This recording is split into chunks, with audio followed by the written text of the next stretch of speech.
relations on a matter of national concern regarding the growing prevalence of mobile money fraud, digital impersonation schemes, and other technology-enabled financial scams affecting citizens across the country.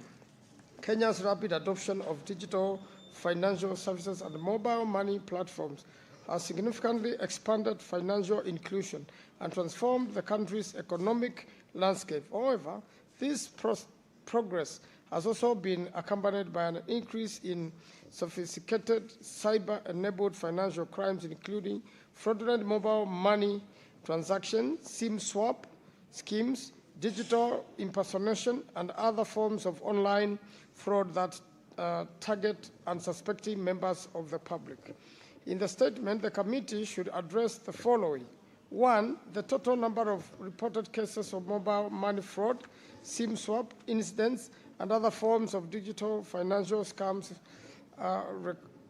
recorded nationally from the year 2023 to date, together with the corresponding financial losses incurred during this period. 2, the measures currently being undertaken by the National Computer Coordination Committee and Secretariat to investigate, apprehend, and prosecute individuals and criminal networks involved in cyber-enabled financial crimes. 3, the coordination mechanism in place between law enforcement agencies, telecommunication services providers, and financial institutions aimed at preventing, detecting, and responding effectively to incidents of mobile money fraud and related cyber threats.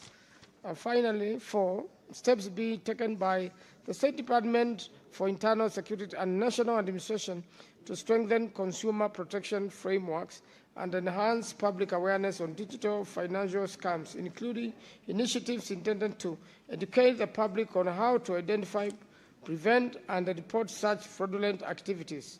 Senator Professor, I read on behalf of Senator Professor Tom Ojenda, Senior Counsel, MP, Senator for Kisumu County, 16th March 2026. I thank you, Mr. Speaker.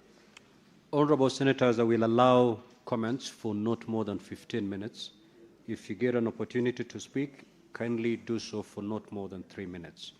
The Honorable Senator Alexander Mundigi. Okay, asante Bwana Spika kwa kunipa nafasi niweze kuchangia statement ambaye ni ya Senator wa Kitui, Senator Wambua Bishop, kuhusu mambo ya agriculture. Siku hizi agriculture, kila kitu yote katika agriculture, hata mzee ama mtoto wanafaa waangalie mambo ya agriculture na mambo ya agriculture. Kwa hiyo statement alikuwa inagusia zile county ambazo hazina mvua ya kutosha.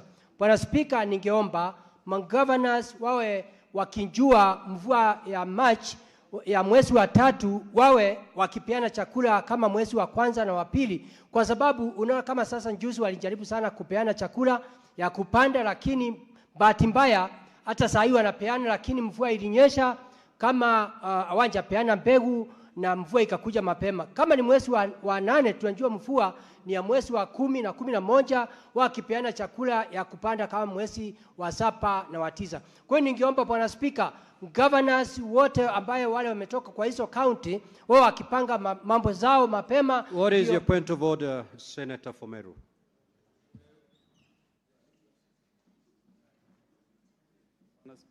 Bwana Speaker, nimefuatilia kwa vizuri sana maoni ya Senator wa Embu, lakini nashindwa kupata hii chakula ya kupanda ni chakula ipi, Mheshimiwa Speaker. Sababu chakula ya kupanda sielewi hiyo ni nini. Najaribu kufikiria lakini sipati. Sababu pia nafuatilia ile hoja ililetwa na Senator wa Kitui, sababu ni hoja ya maana sana wakati huu wa kupanda mbegu. Senator Mundigi, ni chakula gani hii? Asante Bwana Speaker. Chakula ya kupanda ni mahindi, maharagwe, ni mbegu. Kama akuelewa Senator wa Meru, Senator wa Meru, Kadhuri, Wakofia, kama ukuelewa chakula ya kupanda ni maharagwe na mahindi, pia na vile mbegu zingine. Ya pili Bwana Speaker, pia pia wakimaliza kupeana wajaribu sana zile county mambo ya fertilizer siwe wakipeana mapema, ndio kila kwa kijiji wawe na fertilizer ya kupanda, kwa sababu ya kuweka na mbolea pia, kwa sababu watu wengi wanateseka. Kama sasa hizo pesa imetumika, saa hii mvua imeondoka, sasa unaona saa ingine kama haitaangaliwa vizuri utakuta hizo pesa wametumia itakuwa ni kazi mburi. Kwa hivyo Bwana Spika, mimi ikiwa mwenyekiti mdogo wa kamati ya agriculture naunga mkono hiyo statement ambaye ni ya Senator wa Kitui. Na nikiunga mkono Kitui iko pale, Embu iko pale, Tharaka Nithi na Meru na pia Northeastern. Asante Bwana Spika. Ni mimi Senator wa Embu County, Alexander Daktari Mudigi. Asante sana Mheshimiwa Mundigi. Kiswahili sanifu ni mbegu za nafaka. Kwa hivyo Senator Edi Gisheru. Senator Edi Gisheru.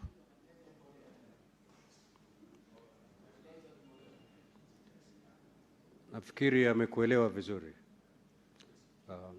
Asante. Senator wa Embu, utabidi upate mafunzo kutoka kwa Senator wa Mombasa ili uzungumze Kiswahili sanifu.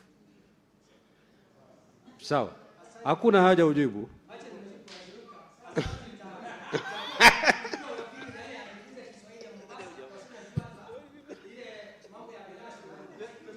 Ataunga hiyo mkono. Mheshimiwa Mundigi, Kiswahili ni Kiswahili, hakuna Kiswahili ya Nairobi ama Kiswahili cha Mombasa. Senator Eddie. Thank you, Mr. Speaker. I think Kiswahili, but there is English from the lake. So I will try and keep it with the English from the lake. And Honorable Senator Mundigi, English is also a good language. You can come and learn it from the lake. That said, Mr. Speaker, I just wanted to comment very quickly on the statement by Honorable Senator General Gay on the issue of floods. Mr. Speaker, this flood issue is becoming a serious crisis, and I think that it needs to be given the serious attention that it needs. In fact, I think, Mr. Speaker, that it would be important that if it were possible, this committee should handle this issue as a matter of urgency, because the floods are ongoing now, and probably we have a multi-sectorial conversation about what is the integrated agency that is working on dealing with these flood issues in the counties. Because, Mr. Speaker, I just came from Migori County. I spent the last weekend, from Thursday all the way to Sunday, trying to intervene in the status of Migori County flood, Mr. Speaker. Even where you give food items or non-food items for victims who have got serious flood crisis, it is not enough, because you give them food today, you give them blankets today, you give them mattresses, but they are still affected by the same overflowing waters. And some of this is because the dikes and polders in these areas have since destroyed with these floods. A place like Kabuto in Nyatike, you find that those dikes are not working at all. So food alone is not enough. The prevention mechanism for these floods is an ongoing problem. You go to Budalangi, I was in Budalangi the other time, Mr. Speaker, as well. It's a crisis there as well. Where can we get recourse, Mr. Speaker, when these multi-agencies are not only working, are only working on intervention and response instead of mitigation of this ongoing crisis of floods? Because it's something that we know every year, Mr. Speaker. So can we have this serious investment in the infrastructure to also invest in the infrastructure to deal with dikes and polders, to make sure that places like Nyora, Kabuto, Budalangi, a place called Angugo in Nyatike, a place called Ochingorua in Migori County, that is in town, a place called Pandi. Can we make sure that there is infrastructure to make sure that people are not affected with these waters? And Mr. Speaker, I'm passionate about this because in Migori County, this has been coupled with an issue of insecurity as well. While my people are suffering on the floods, Mr. Speaker, they are also suffering in the hands of the police who are in Makalda, Nyatike, Mr. Speaker. The same constituency. While they're suffering with floods, now police are there because of an incident that happened where there was a confrontation between the police and the locals, and a police station was burnt down by the people because the police were not responding to an issue of ongoing killing of people who are doing M-Pesa businesses and people who are in the gold mine, Mr. Speaker. And now the police there are terrorizing people there, Mr. Speaker. So you've got a double tragedy in Nyatike. People are dying in floods, and then people are being harassed by the police, Mr. Speaker, in this kind of scenario. I hope, Mr. Speaker, that... Senator Kisang.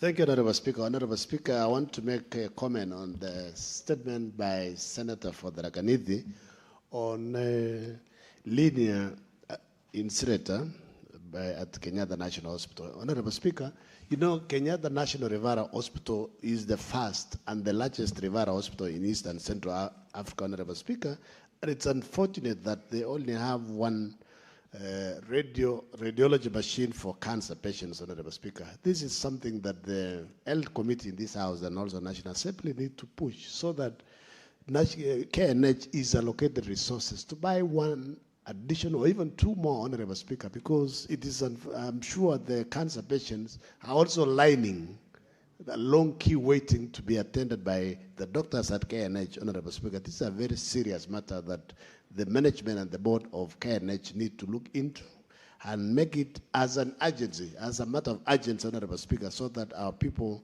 may get attention. Honorable Speaker, the old one that is there has broken down. I also wonder why the suppliers of the machine should not have maintained the machine, because it's unfortunate that the machine has been down for a while now. Honorable Speaker, the other one that I also wanted to make a comment was on a blood bank, that there is shortage of blood in the country for patients. And I remember when we were in school those days, every second term or so, there used to be a campaign going around secondary schools for students to donate blood. I don't know why that exercise has stopped these days, because we have regional banks in Kisumu, we have one in Eldoret, and the National Bank, blood bank is in Nairobi. So we want the management of these particular institutions are sleeping on the job. They need to do serious campaign. Students are there. You only need to give them soda and bread. I think that's what we used to get those days when we were in school. They need to do a serious campaign because people are willing to donate blood to save lives. If there are accidents, cancer patients also, especially those who are anemic, will be assisted. I mean, there has been systemic failure generally in the country, especially in the health sector, Honorable Speaker, that needs an urgent attention. Maybe this House should do an inquiry, especially the Health Committee, so that these small issues that doesn't need resources even. What resources do you need for people to donate blood? Very minimum. Thank you, Honorable Speaker. Senator Richard Onyonka. Senator Onyonka. Mr. Speaker, I would like to thank you for giving me this opportunity. I am actually interested in talking about the statement that has been raised by Hezena on the regulatory oversight and patient safety in pharmaceutical practice in Kenya. Mr. Speaker, this matter is very weighty. The reason for that is that if you talk to many of the people who run hospitals, and including even in some of our counties where the hospitals are essentially sometimes running on their own, the problem that is there is that we do not have a very strict, standardized approach to how we handle medicines. We don't have a very strict regimen on how the poisons board handles issues of serum, which is used for the treatment of people who've gotten snake bites. On top of that, Mr. Speaker, the medicines that help our people most, including malaria tablets, are mostly being attacked by the scrupulous capitalists that we have in our country who would like to make fake medicine and sell it to our hospitals. Therefore, Mr. Speaker, this statement is very weighty, and I hope that the committee that will handle it can begin to think, one, what is the best practice in other countries where they have succeeded in maintaining and controlling the use of drugs and pharmaceuticals. Number two, the other issue that, Mr. Speaker, that I think this committee should be engaged in is that in other jurisdictions and indeed other countries, there are certain basic medicines that the government actually produces. I don't know that in our country why we have never done this. If you go to certain jurisdictions, as I've said, you'll find they make malarials. They're very simple medicines which help our people treating some of these medicines that don't need referral cases. So, Mr. Speaker, I hope that we can have a proper way on how we can audit our pharmacies, where they are, their geolocations. And the other thing, Mr. Speaker, that has been quite amazing when we go out, especially with our Committee on Health, you'll find that you have individuals who are actually opening pharmaceuticals right outside the hospitals. And the reason for that, Mr. Speaker, is obvious. They want the owners of those pharmacies are the ones who are actually dispensing medicine from government health centers. Can we even agree that we create a standard so that some of those pharmaceuticals cannot be put or located within a certain radius of where we have those hospitals? And I think the committee seized of this issue, and I believe they'll come up with substantive way on how we can manage. Senator Fernandez.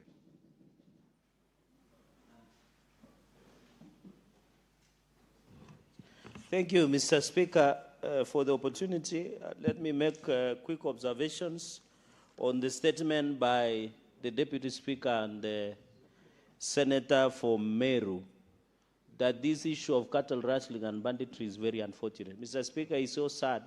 Since the beginning of the year 2026, close to 2,000 livestock have been lost in that region of Igembe, Mr. Speaker.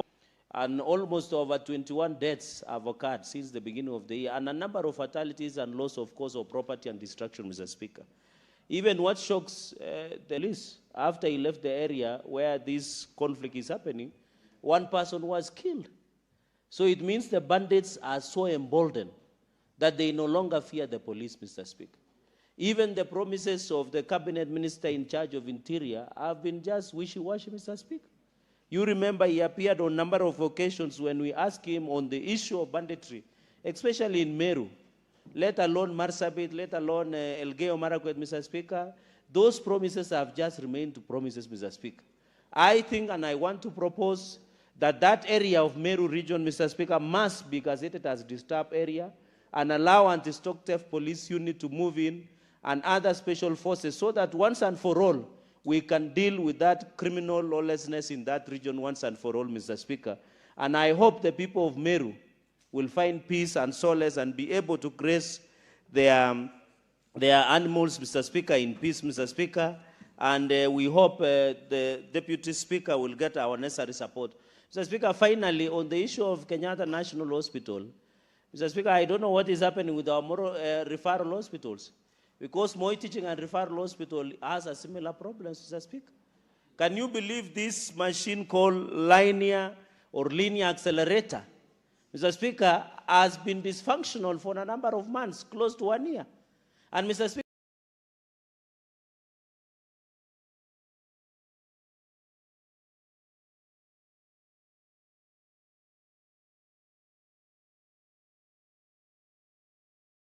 this is an important machine in treating radio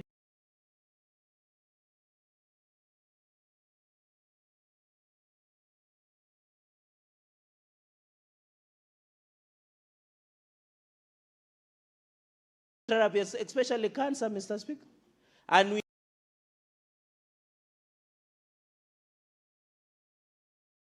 know we lose 36,000 Kenyans annually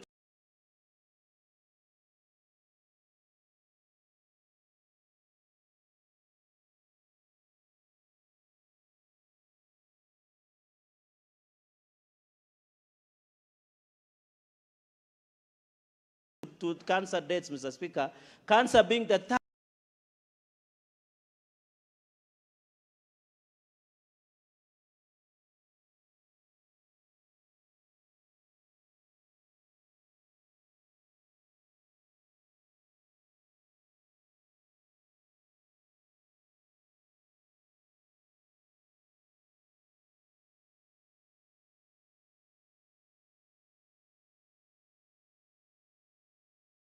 killer in this country, cause of death in the country, Mr. Speaker.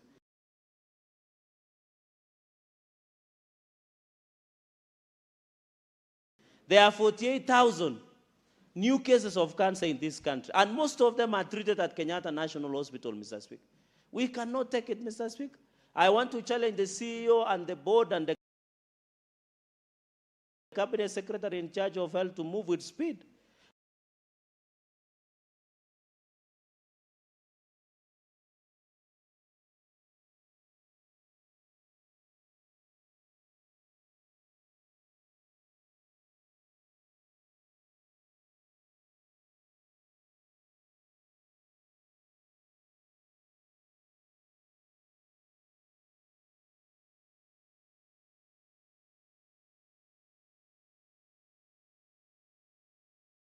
What we are seeing in Kenyatta National Hospital is embarrassing. What we are seeing in Moi Teaching and Referral Hospital is embarrassing, Mr. Speaker.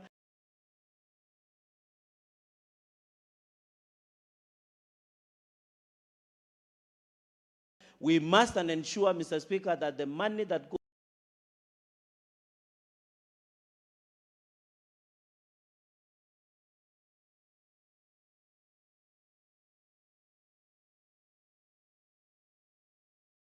to the Ministry of Health are able to fix some of these machines, Mr. Speaker.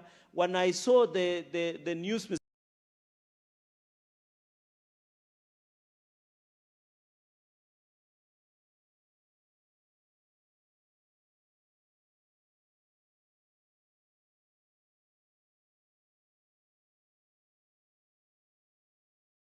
Speaker, of patients that are lining up to get treatment of cancer, Mr. Speaker. And you and me know, if you are not affected with this cancer, every weekend, Mr. Speaker, we attend every funeral.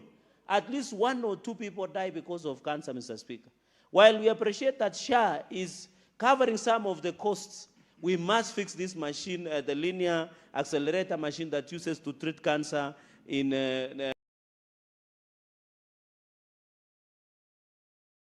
Kenyatta National Hospital, and I hope CEO Lisiambe and the board of Kenyatta National Hospital must move with speed and address this issue, Mr. Speaker. And you have to know that I've worn the orange tie as a support to broad-based government, Mr. Speaker, because it belongs to the ODM. We are lingering ground. I thank you, Mr. Speaker. Senator Maanzo. Thank you, Mr. Speaker. I would like to comment on the statement by Senator Cheregai. Mr. Speaker, there are quite a number of Kenyans, especially right now, stuck in the Middle East.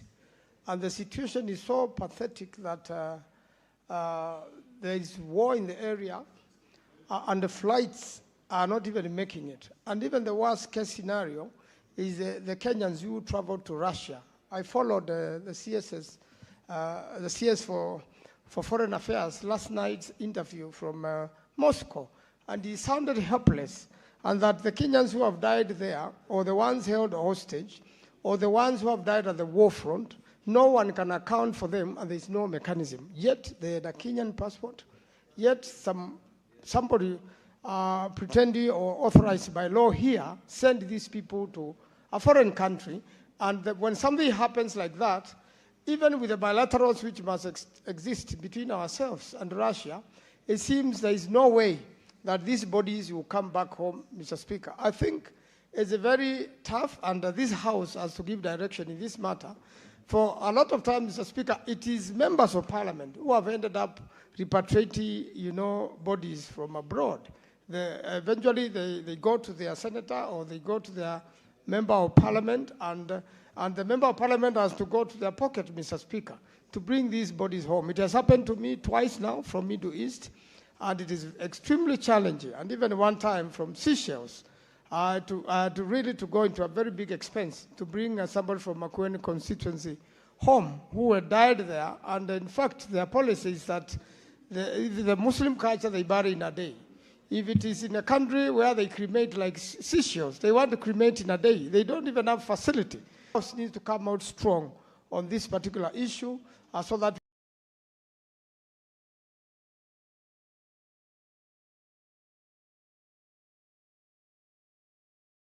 we have a policy, we have a method,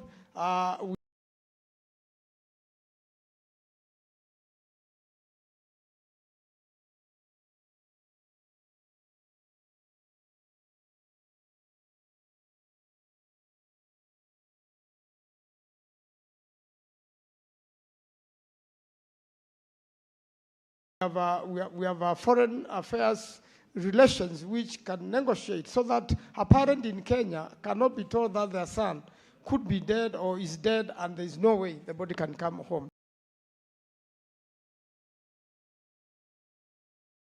Mr. Speaker. So I think this is a matter the House must really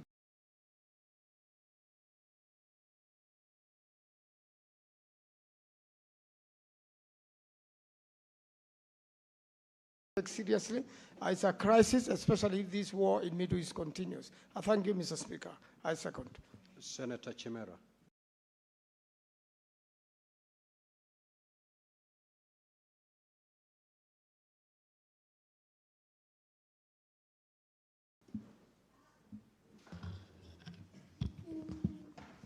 Asante sana Bwana Spika kwa fursa hii. Ni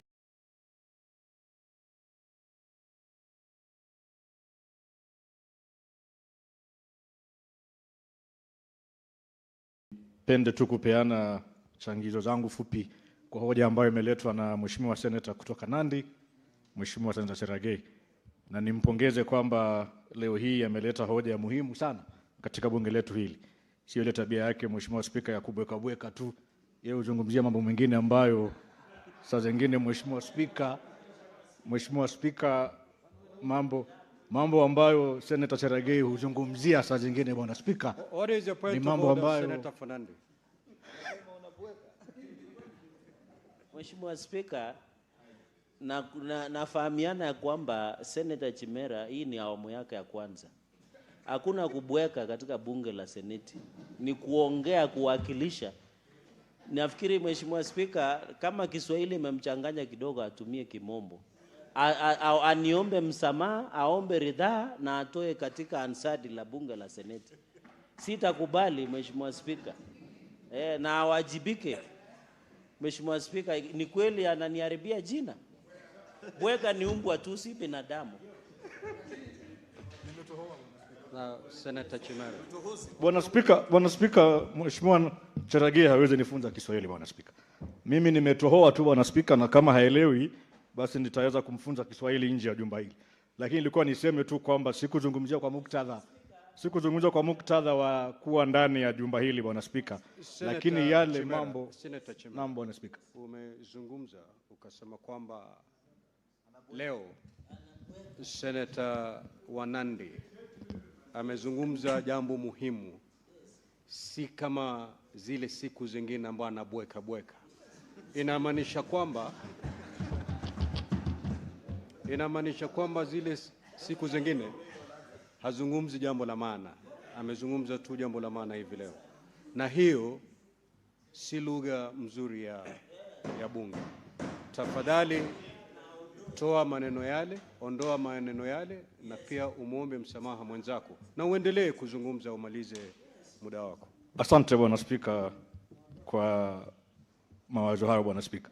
Bwana Spika, nichukue fursa hii ni ombe msamaha na nitoe maneno hayo. Lakini tu nimkumbushe Mheshimiwa Cherargei kwamba kuna masuala mengine akiwa nje ya bunge hili hafai kuyazungumzia. Wazungu sema kwamba there are certain things that are beyond his pay grade Bwana Spika. Anaelewa nazungumzia nini Bwana Spika. Bwana Spika, tukirudi kwa mada ya hoja hii Bwana Spika, ninachukua nafasi hii nimpongeze sana Mheshimiwa Cherargei. Bwana Spika, tunafahamu wananchi wengi, hususan wananchi wangu kutoka kaunti ya Kwale, wao usafiri kwenda nchi za kigeni, hususan za kighaibuni Saudia, wakitafuta ajira Bwana Spika, ama kwenda kufanya kazi katika nchi zile. Na kama ilivyo hali halisi ya binadamu Bwana Spika, wao hupoteza maisha na inakuwa ngumu sana kuletwa nchini Kenya ama kaunti ya Kwale kuja kuzikwa Bwana Spika. Kwa hivyo nimeona kwamba hoja hii ambayo Mheshimiwa Seneta ameileta ni hoja muhimu sana, na ninajua watu wangu wengi usafiri, na wakati wanapofariki Bwana Spika, wao hukumbwa na changamoto nyingi sana kuleta mili ile nchini Kenya ili kuja kufanyiwa mazishi Bwana Spika. Na Bwana Spika, ninashangaa ni kwa nini mtu ateseke kutafuta ajira, apate ajira, kwa bahati mbaya aweze kufariki kule nchi za ng'ambo, na iwe shida na ngumu sana na vigumu zaidi kuleta mwili wake kuja kustiriwa nchini Kenya. Kwa hivyo mimi nampongeza sana kwa hoja hii, na nipatie kamati ile nafasi na niwaombe wakati wanafanya uchunguzi huu, Bwana Spika, waweze kuhakikisha kwamba hii fedha ambayo imetangazwa hapa ya kwamba ambayo itaweza kuwasaidia miili ya watu wetu iletwe kwa haraka iwezekanavyo, iweze kushughulikiwa kwa haraka iwezekanavyo, Bwana Spika, ili serikali yetu hii ya Mheshimiwa William Samoei Ruto iweze kuwasaidia wale ambao wanapoteza maisha katika hali ya kutafuta kule nje. Asante Bwana Spika kwa hayo machache. Senator Olekina.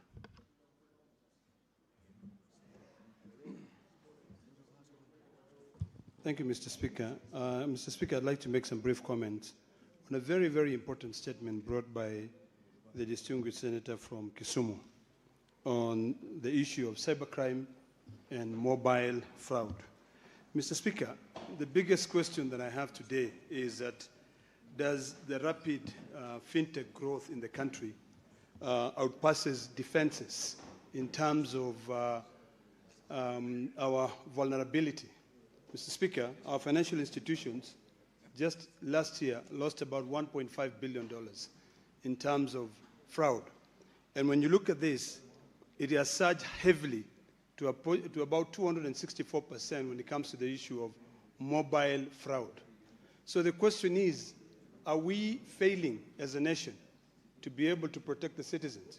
Mr. Speaker, the distinguished senator has asked the Committee on ICT to interrogate and have a sit down with a very, very important committee, which is the National Computer Coordination Committee and Secretariat. And if you know the Secretariat, who sits in that Secretariat, you will know that it's very, very important issues to do with security in this country.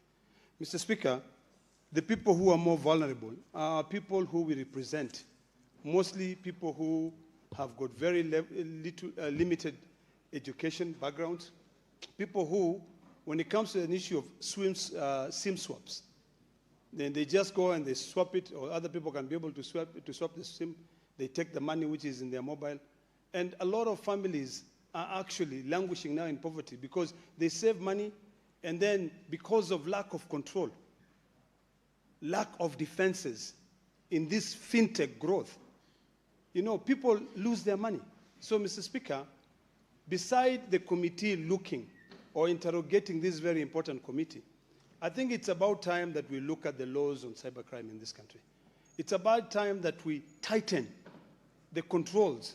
You know, whenever you go to an M-Pesa agent, and they have this book from either Safaricom, where you write your ID number, do you ever ask yourself what happens to your ID at that particular time?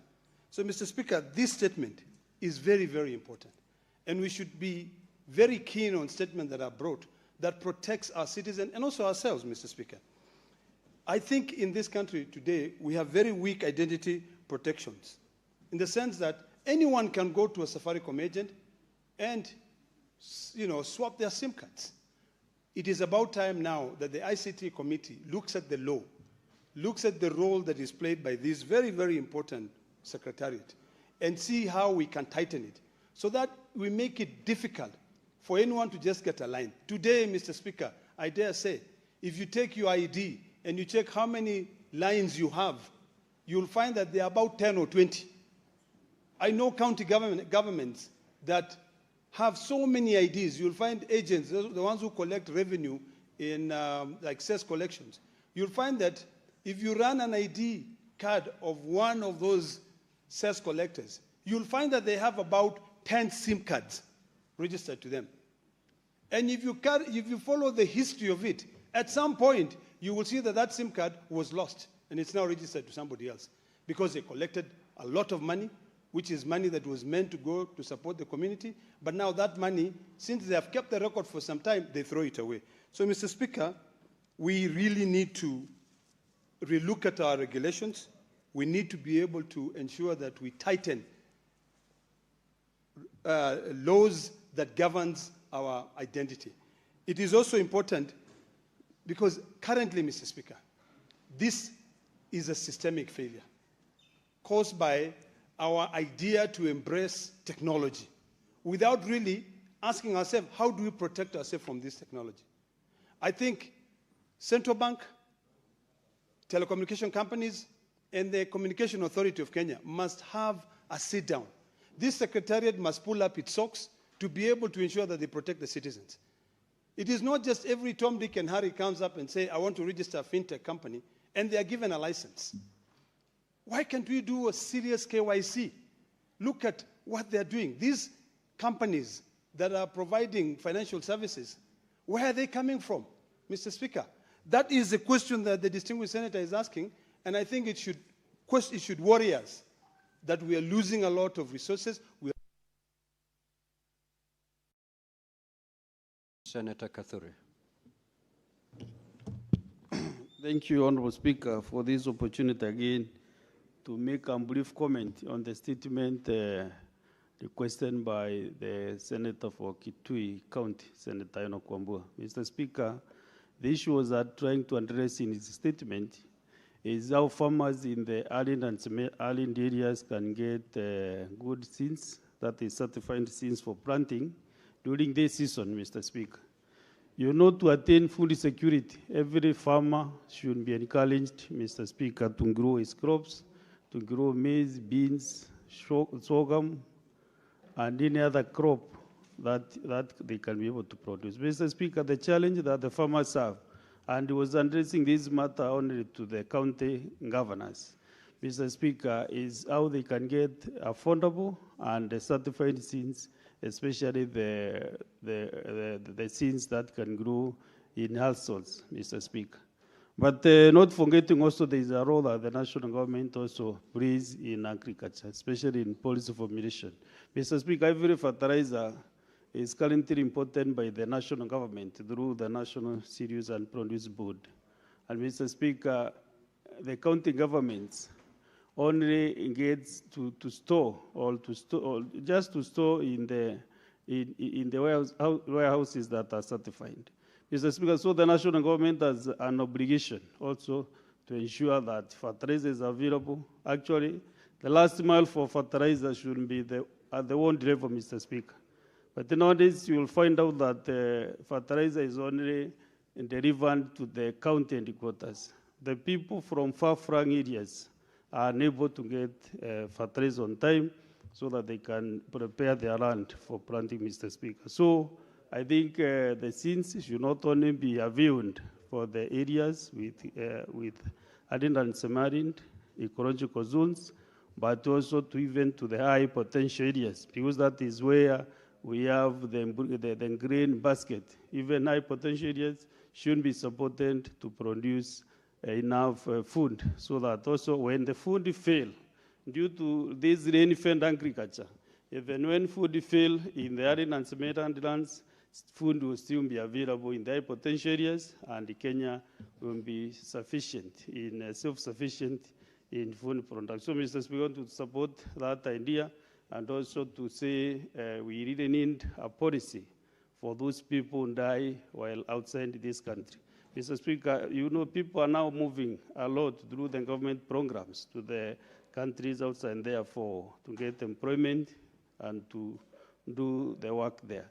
Mr. Speaker, when there are calamities and they die, Mr. Speaker, it becomes very, very difficult for them to be repatriated. Families have suffered, so we really need a policy in the Ministry of Foreign Affairs and the State Department of Diaspora Affairs, so that Kenyans who die outside the country can be able to be repatriated back, and with the minimal cost, the government can actually foot those bills for those Kenyans. Senator Hezana.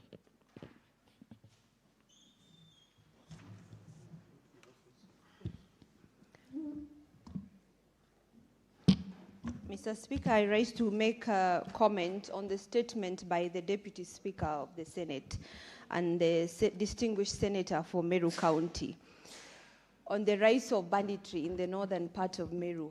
Mr. Speaker, the magical north has so much potential and room for development.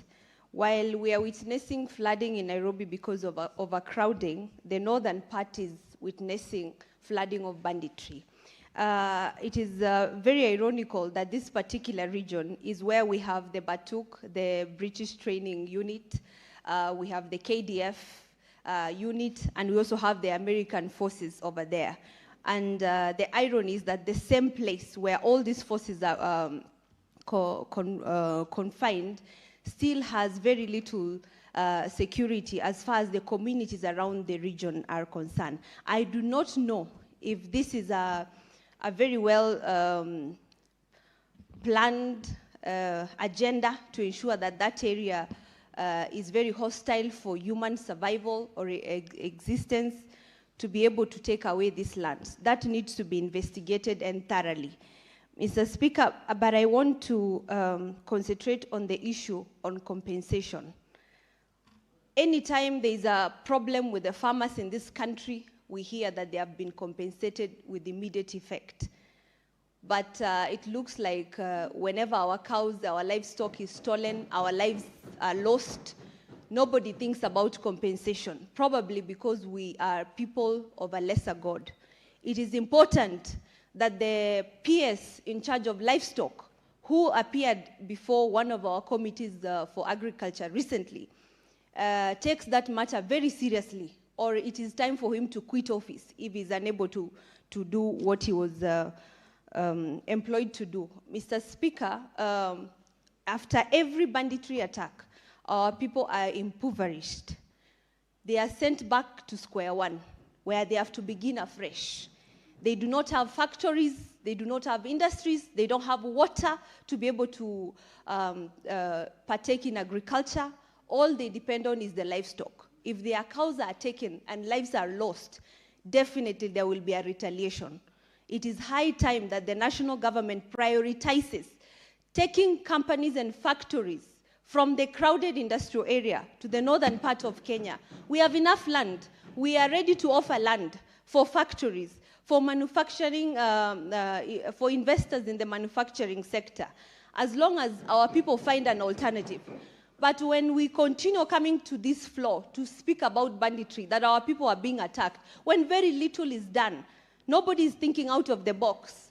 It will be a repetitive circle of criminal activities and a repetitive continuation of poverty, Mr. Speaker. Last but not least, Mr. Speaker, I know that the northern part of Meru borders my county, Isiolo County, and I think Laikipia County, and I know I cannot say that the Marians in that region are farmers. They are equally pastoralists like us.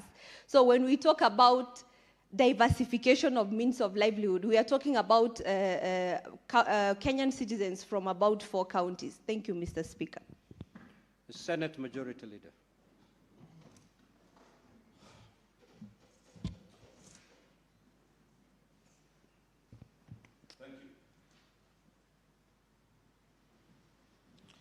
Thank you, Mr. Speaker. I wanted to comment on 2 statements quickly.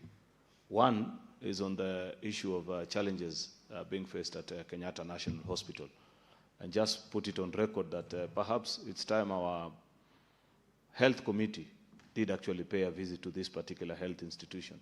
I know very well that over the years, due to neglect, and it's good because as I say this, the chairperson of the health committee is here. I'm not sure, though, whether he's listening to my comments, Mr. Speaker. I know that as a Senate, we have no powers to do budgetary allocation, but they can surely and certainly plead with our colleagues in the National Assembly that that referral hospital, given the number of Kenyans that rely on it for services, Mr. Speaker, it is about time that there is a holistic approach into funding the operations of Kenyatta National Hospital to ensure that it has the requisite budgetary support, Mr. Speaker, to fulfill and meet the request and the demand for services by ordinary Kenyans.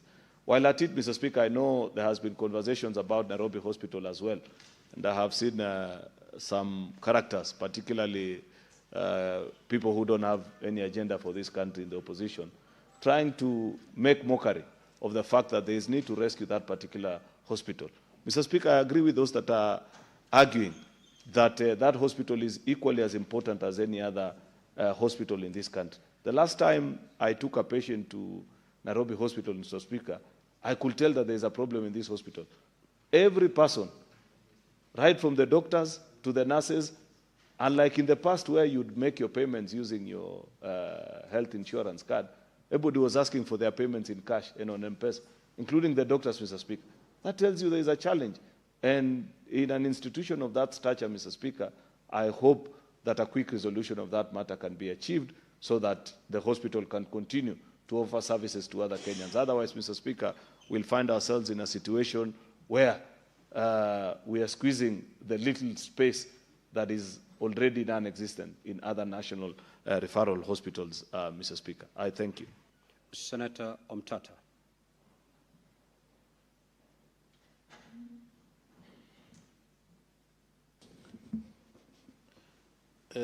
Thank you, Mr. Speaker, sir. I would like to comment on the statement by Senator Jenda on the rise on mobile money fraud. Mr. Speaker, I think there should be we should have the capacity to deal with this thing in real time. These people masquerade with these phones, with these fake numbers and con people. Our people can be traced. And our CID have got a capacity to do so with IMAs and what have you. So I think there should be a mechanism within the police whereby they take this action seriously. Just the other day, somebody was trying to con me. I applied for a new meter back in my village, and I don't know how that information got in the hands of the fraudsters, who called me just as I received a bill of 156,000 shillings. No sooner had I received the bill on my phone than somebody calls me, and this is yesterday, somebody calls me and says, we are from Kenya Power. We are out to be able to do ABCD. We can reduce your bill, and we are on this. We want to go and check the site. But when I followed up with Kenya Power, they said, we have not called you. Just we have only sent you the bill, you have not called you. So this thing looks like it's a web of people who should be able to be followed. I forwarded the number to Safaricom. I hope they'll be able to engage the police and with the technology today to be able to locate that fraudster. So it's a serious issue, and I think it deserves the attention of the Republic. I also want to talk on the question of the season of floods. I come from Busia, and Budalangi is an area that is plagued with floods. And some of the floods could be mitigated by habits of farming. If you go to Western Kenya today, you'll find that, like in my own village where I grew up, the river that used to flow through my village, you could not cross it. Today, it's just a trickle. And if you look at the farming habits, Mr. Speaker, sir, the coming of sugarcane has resulted in people draining swamps, so we hardly have any wetland. So there's need to have a comprehensive intervention and also to ensure that wetlands are protected. And like for Bunyala area, we need some intervention to be able to desilt the rivers. The rivers can't flow into the lakes that are full. If you go there, sometimes you see the lake standing like a pillar. We also need to talk to people in Uganda with the Owen Falls to see that they allow enough water to flow out. That's my latest comment. I wanted to also talk about the question of snake bites. Snake bites are a serious issue, and people die out of snake bites, and there's no reason why we should not be able to stock this kind of materials. I went to my hospital in the immediate neighborhood in Kocholia on Sunday this past week, and I was shocked at the level of understocking of essential medicines for first responders. Because first aid, snake bite should be like for first responders, and we have lost lives. So, Mr. Speaker, I think these are important motions, and I support them, and I pray that the parties who are going to address them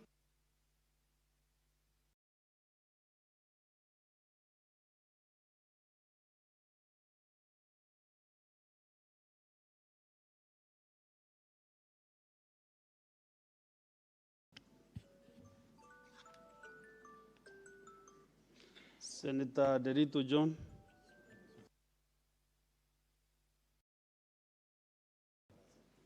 Asante sana Bwana Spika kunipa fursa hii. Kwanza kabisa nataka kuchangia taarifa ambayo umeileta wewe mwenyewe kama seneta wa Meru. Bwana Spika, wizi wa mifugo umekuwa doda sugu katika kaunti ya Laikipia, kaunti ya Isiolo, kaunti ya Meru, kaunti ya Baringo na vile vile kaunti ya Elgeyo Marakwet. Bwana Spika, kwanza kabisa kuna hawa polisi wa akiba. Polisi wa akiba, Bwana Spika, wamekuwa wakilipwa hela zao zikiwa zinachelewa. Na wanalipwa hela kidogo sana, Bwana Spika. Kwa hivyo hawa ndugu zetu polisi wa akiba wakilipwa hela zao kwa wakati unaofaa, pengine watasaidia katika ile hali ya kuleta usalama. Bwana Spika, vile vile huu wizi si wizi wa kawaida. Kunaonekana kuna wale mabwanyenye ambao wamefanya hii biashara wizi wa mifugo kuwa jambo la kawaida. Bwana Spika, nimefanya utafiti wa huu wizi wa mifugo. Unapata ya kwamba yule ambaye anayefungulia mifugo ama wale ambao wanavizia mtu anapo pale malishoni, alafu yule ambaye anasukuma wale mifugo na yule ambaye anaenda kununua wale mifugo, ni watu ambao wana usemi mkubwa, Bwana Spika. Ndiposa unaona jambo hili haliishi. Bwana Spika, ni hivi juzi tu waziri wa usalama Mheshimiwa Kipchumba Murkomen alitembelea kaunti ya Laikipia, pale mahali kunaitwa Doldor.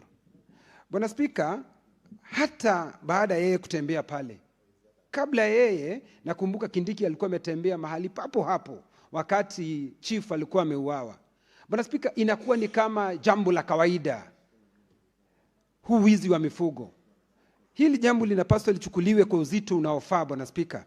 Pengine serikali, kwa sababu jukumu la serikali ni kulinda mali na maisha ya wananchi, wale ambao wanaopoteza mifugo yao wanapaswa kupewa fidia na serikali. Pengine hivyo inaweza kusikia ule uzito na wachukulia hili jambo kwa uzito ambao unafaa, Bwana Spika. Kwa sababu sisi Laikipia, ukwenda area ya Ormoran, uende Glonyek, uende Dodo, uende Sosian, tunaishi kila wakati kwa hali ya taharuki kwa sababu ya huu wizi wa mifugo.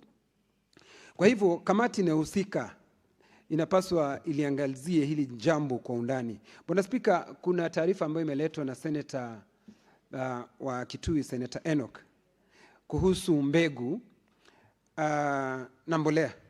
Bwana Spika, kinga ni bora kuliko tiba, kwa sababu ni kinaya ama ni kejeri kusema ya kwamba utapatia watu wanaoishi katika sehemu kame kuwapatia chakula cha msaada, badala ya wakati huu ambapo angalau tuko katika msimu wa mvua, wakulima wapewe pembejeo, wakulima wapewe mbegu ambazo zinakubalika.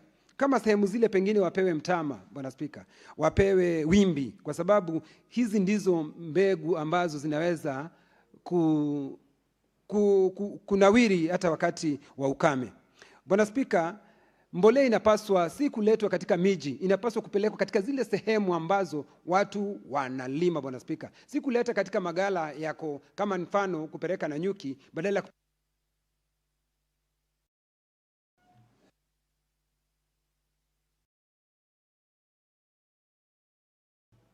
Honorable Senators, I have this communication to make on visiting teachers and students from Kuikui Senior School in Baringo County.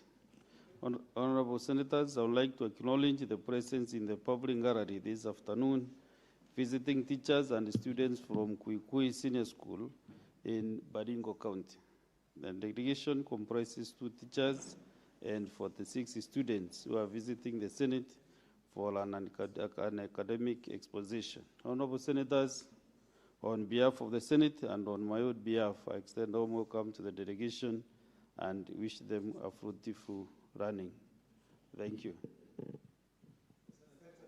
You know, Senators, the tradition of the Senate in Parliament is when visitors are around, you applaud them, the way you know. You are very fast to come to mention the Senator for Baringo, but you are not doing your duty. So, Senator Baringo County, we welcome the visitors in 1 minute.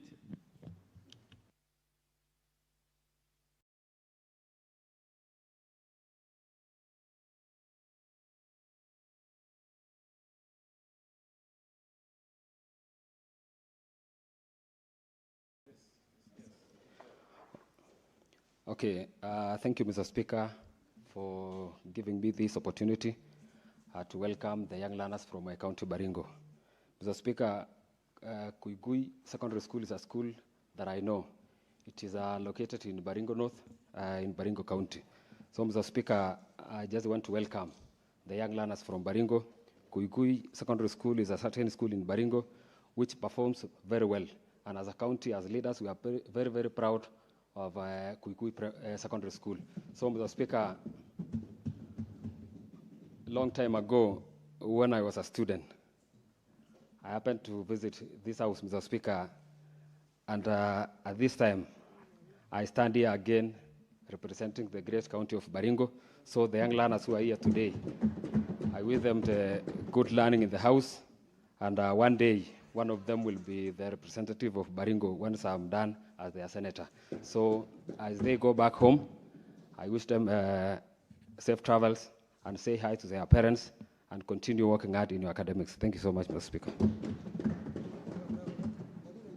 One more thing is that I don't know whether your colleague, Senator Mandago, Senator Kenywa, have given you enough orientation that you must also see them at the end of, you might attend. So, Honorable Senators, we have overshot our statement hour with more than 40 minutes. And I can see almost 10 senators are lined up here with the requests. So I think I want to give to this side and to this other side. Then we can conclude that, that business. Senator Tabitha Mutinda.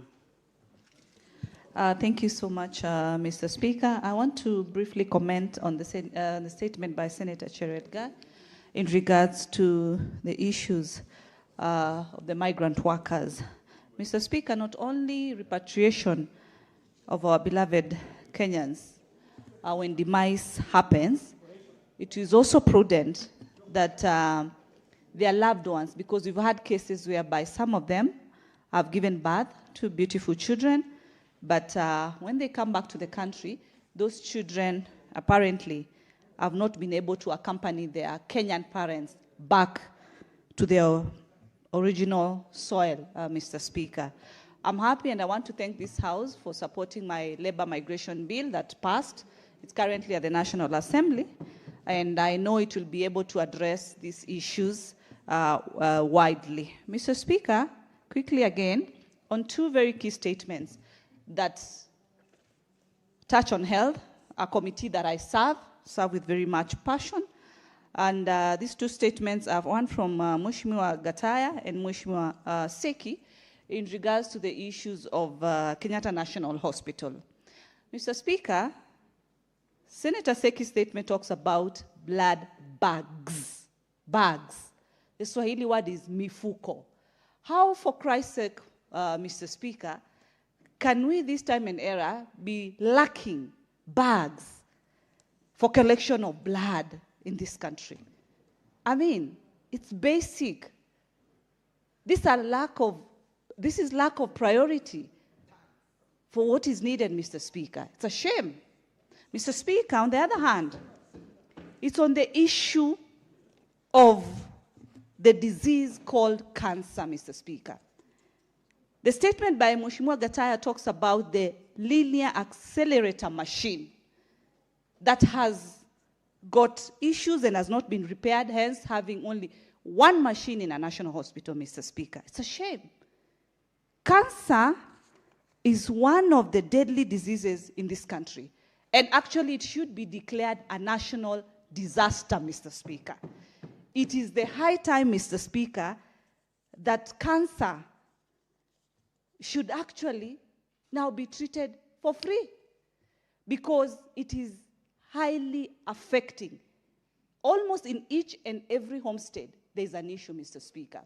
I want to thank SHA when they increased the amount from 550 to 850,000.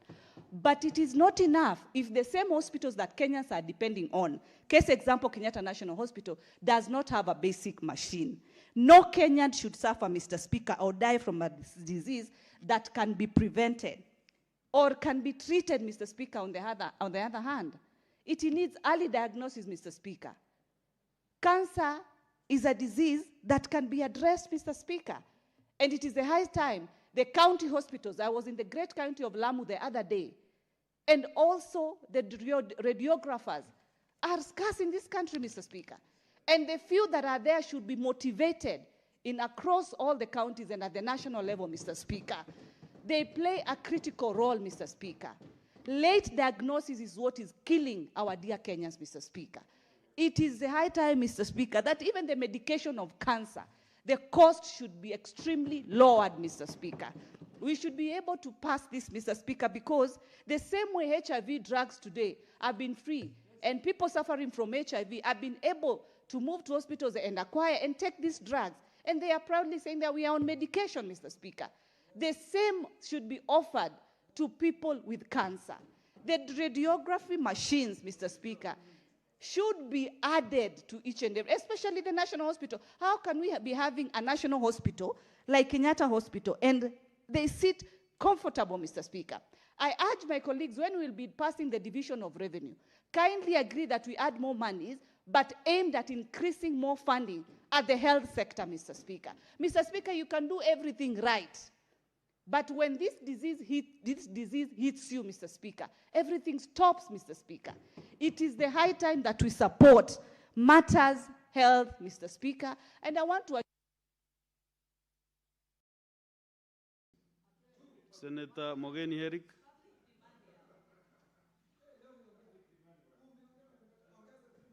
Yes, Mr. Speaker. I want to speak, Mr. Speaker, on the statement that has been brought to the House by my friend, Senator Mwenda Gatai. Mr. Speaker, for once, I'm doubting whether the contents of this statement are true. If indeed they are, then we have no country. Because, Mr. Speaker, if it is true, as stated by Senator Mwenda Gatai, that the only linear accelerator machine at our National Referral Hospital has been non-functioning, broken, not repaired for 2 months, then we have no business sitting here as leaders. Because, Mr. Speaker, cancer is not a disease to joke with. A delay of 2 months will be either a decision to save life or to lose our life, Mr. Speaker. Honestly, if we were serious, Mr. Speaker, we would have requested the CEO of this hospital to be here tomorrow to confirm to us whether there are people in those offices taking tea and mandazi funded by taxpayers when cancer patients are not getting treatment, Mr. Speaker. This statement is a test on our humanity. It's a test on our leadership, Mr. Speaker. When such a matter is brought to our attention, Mr. Speaker, we should down our tools, Mr. Speaker. What else are we doing as leaders if we cannot fight for the poor, Mr. Speaker? Anybody going to Kenyatta National Hospital, Mr. Speaker, has nowhere else to go. They are going to a government hospital where Article 43 of our Constitution can come to their aid, Mr. Speaker. You know, Mr. Speaker, that denying these Kenyans a chance to be treated in that hospital would be subjecting them to a situation where they may sell their only small portion of land or even deny their own children a chance to go to school, Mr. Speaker. This is unacceptable, Mr. Speaker. Chair of Health is in the House, Mr. Speaker. Let us get answers on this issue, Mr. Speaker, before we even adjourn our proceedings tomorrow, Mr. Speaker. Because, Mr. Speaker, cancer can push families to financial ruin completely, Mr. Speaker. If you deny a family a chance to get treatment at Kenyatta National Hospital and you tell them to take an option of Aga Khan, Mr. Speaker, you may be driving them to poverty, Mr. Speaker. I'm appealing to my good friend, Senator for Uasin-Gishu, to do an extraordinary step and make us know whether it is indeed true that this machine has been broken for the last 2 months, Mr. Speaker. That's the only way those who are watching these proceedings can say, yes, indeed, we have a Senate of the Republic of Kenya that cares, Mr. Speaker. Finally, Mr. Speaker, this is a reminder that we really need to have a proper universal health coverage, Mr. Speaker. Families should not be traveling from Meru, from Nyamira, from Kericho, from Nyeri to come and access these services at the only referral hospital in Nairobi. That's not the way to go. We are sending a message that devolution does not give hope to Kenyans, Mr. Speaker. Let us have true universal health coverage where these services, especially on cancer, can be availed to the people we represent at the county level. I support Mr. Speaker.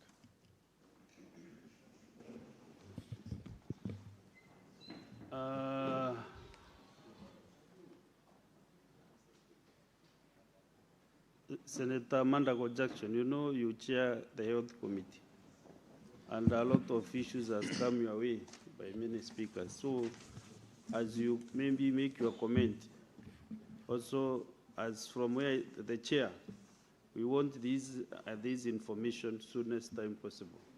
So I direct that maybe you give us the maximum time you can take as a committee to process this statement as a matter of priority. Proceed.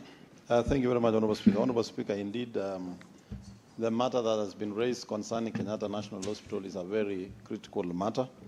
My committee is now seized of that matter, Honorable Speaker. Within a week, Honorable Speaker, we should be able to report to the House on that matter. And I want to assure honorable members that my committee will make a quick visit to Kenyatta National Hospital to ascertain the status of those machines so that we're able to give feedback to the House. However, Honorable Speaker, on the matter of cancer treatment, Honorable Speaker, is a matter of national interest. And I think this will not only be limited to Kenyatta National Hospital, but Honorable Speaker, all our county referral hospitals should actually be offering this service. And therefore, I want to agree with my colleague and a member of my committee that if this Honorable House, the Senate, can make sure that any additional resources we are adding to counties through the equitable share, we can provide for conditional allocation of funds for health. Honorable Speaker, when funds go to the counties, the competing priorities of the services that are being delivered makes it almost impossible for the health function to receive the requisite resources to be able to support even matters like cancer treatment, Honorable Speaker.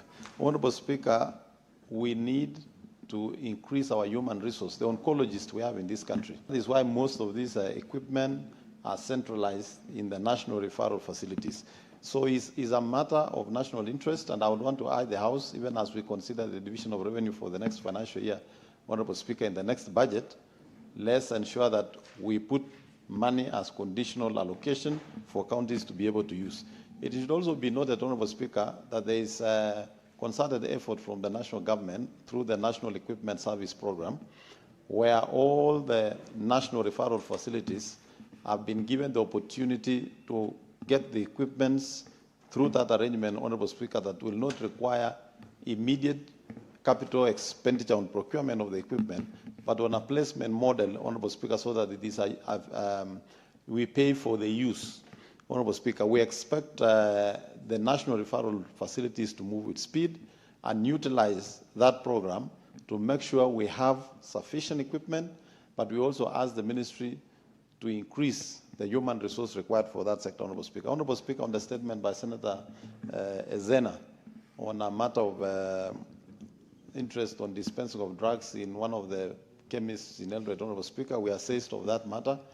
However, my committee will cross-check the facts, as it is. There have also been allegations that it was an attempted fraud, Honorable Speaker, on that matter. But since the statement has been raised, we are going as a committee to look into it. Finally, Honorable Speaker, on the matter of banditry, Honorable Speaker, national government is doing a good job. However, we want to ask the Cabinet Secretary for Interior to actually concentrate in Samburu, Meru, and parts of Turkana where we are still experiencing that. But we are grateful that Kerio Valley, that had become a deadbed, Honorable Speaker, is now silent, and families have gone back to their farms. Farming is happening there. A lot of economic activities are going on. We only want to urge the State Department of Interior to enhance their efforts in the areas that are still being affected so that our people can go back. But we should not allow senators like Senator Kinyua to mislead the citizens of those counties that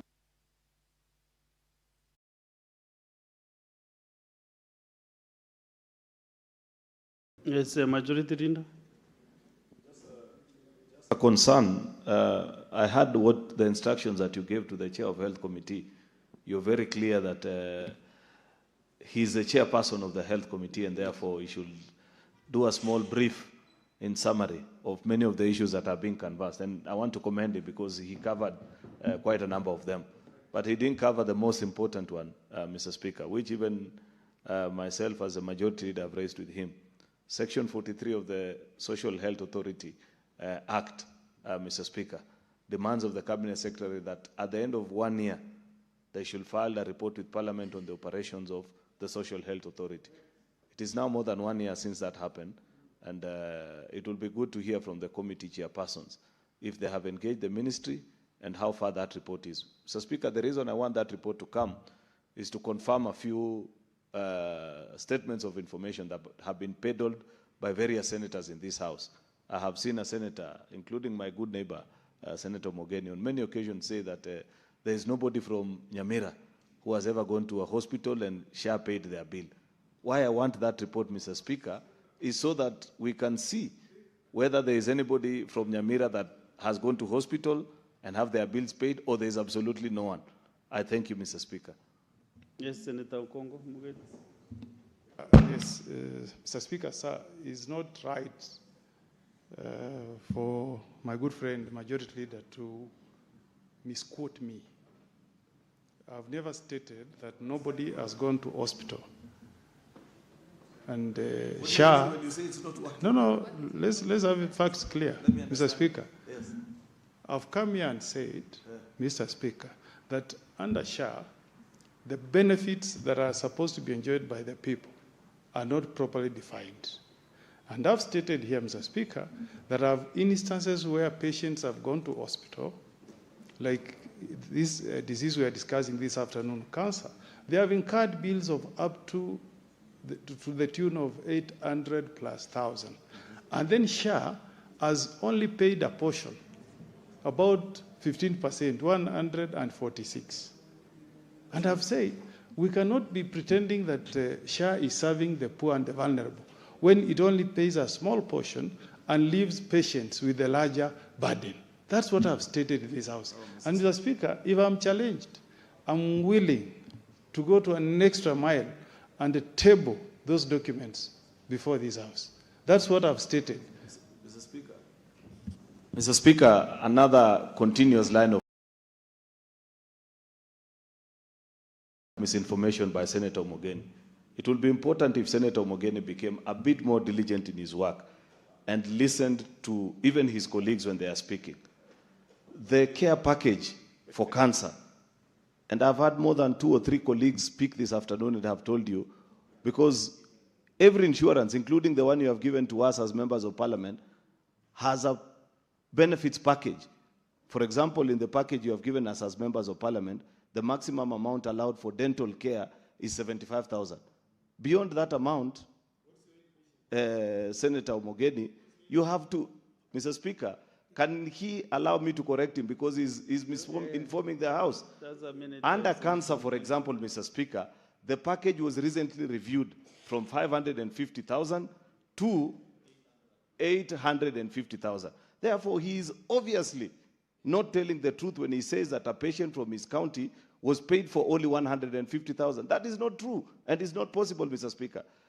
The whole point that I was trying to say, Senator Mogeni, why I perhaps want you to listen and not get agitated, is that we need that report table here in Parliament so that we debate it and see what SHA has done, what they have gotten right, what they haven't gotten wrong.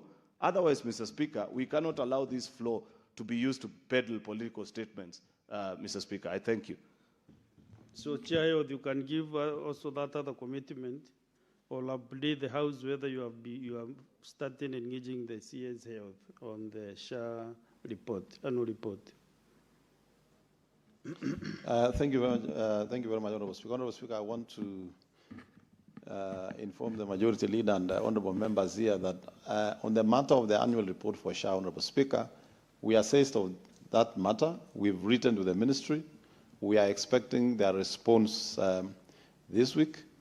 And this is the second time we are writing to them. So if they don't appear, Honorable Speaker, then we shall be issuing summons to the Cabinet Secretary to appear before the committee and provide the report. But we have also notified the board of SHA and the CEO that they are actually in breach of the law, because it is a statutory requirement that they are supposed to file their annual reports yearly.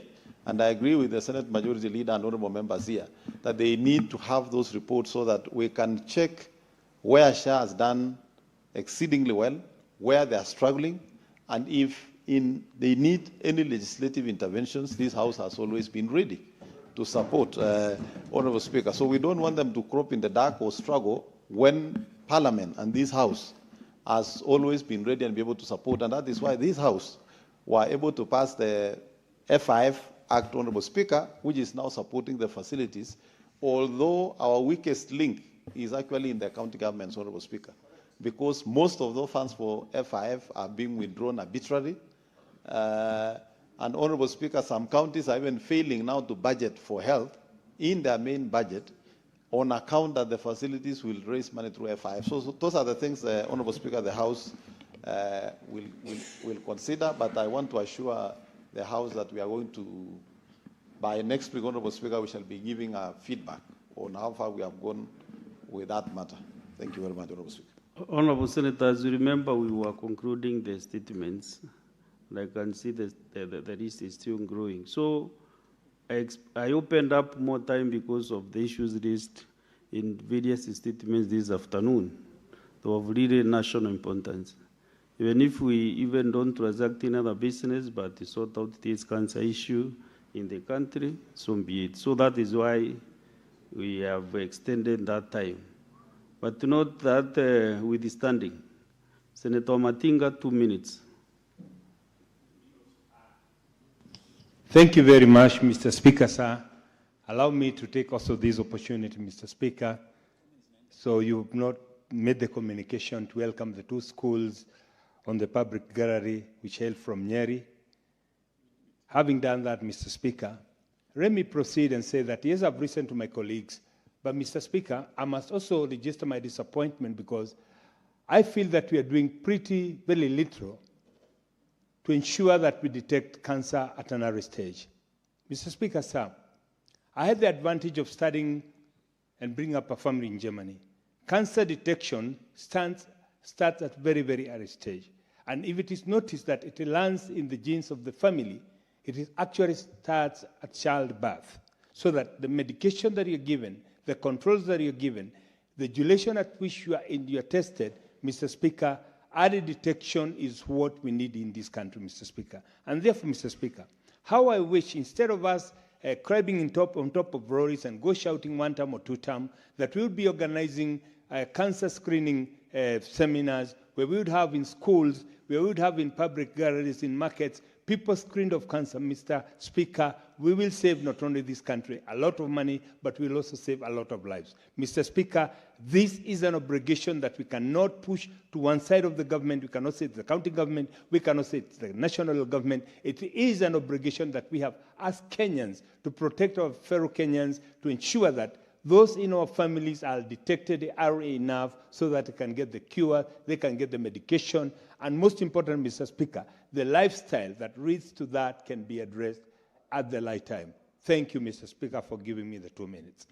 Senator Mamen Chute, 2 minutes. Thank you very much, Honorable Speaker. The 2 minutes are not enough, but let me move very, very fast. First of all, it is in regards to the statement by distinguished Senator from Meru. Senator, I think, Honorable Speaker, what we need to do is we have an experience from Marsabit County. And the most important thing is to bring our people together. Communities from Laikipia, Isiolo, Meru, Marsabit, and Samburu. We have committees who are called peace committees. And my supervision, I think my committee can have a program so that we can bring these 4 counties together and see how we can solve the problem. which is in Isiolo, Samburu, and also Marsabit. On the issue of Kenyatta Hospital, Honorable Speaker, Kenyatta Hospital today is under very good management. You know, the CEO now is Lesiampe, and the chairman is former CEO of Kenya Red Cross, and they are doing very well. I was in that hospital recently, and the situation is better than what it was before. And then finally, on the issue of statement by distinguished senator from Kitui, on the issue of seeds. Honorable Speaker, seeds, before they buy seeds, they should have public participation to ask the communities, particular communities from a particular area, what type of seeds do you require? Number two, when they, after public participation, they should look at the price of the commodity also. Number three, let them not rush to giving people relief supplies. In northern Kenya, Upper Eastern today, they are using a tune of up to 1.5 billion to buy relief supplies. Why do you buy relief supplies if you can afford to buy seeds and help our farmers This to is grow? your point of order, Senator Umtata. Okia.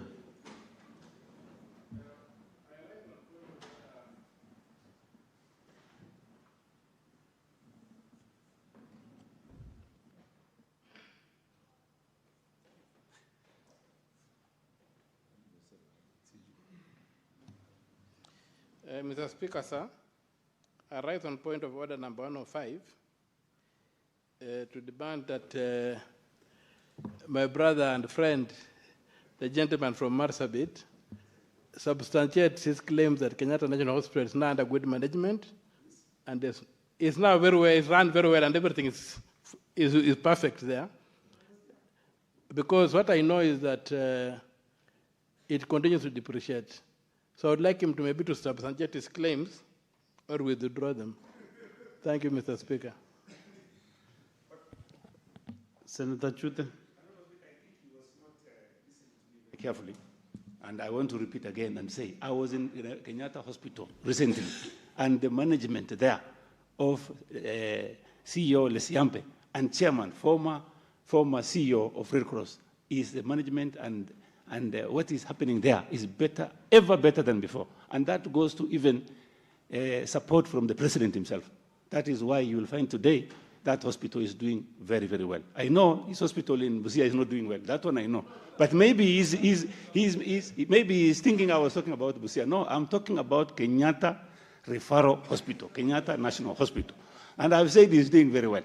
So, and by the way, even Shah, recently, a patient from Sololo came to Nyeri, and 2 operations were done.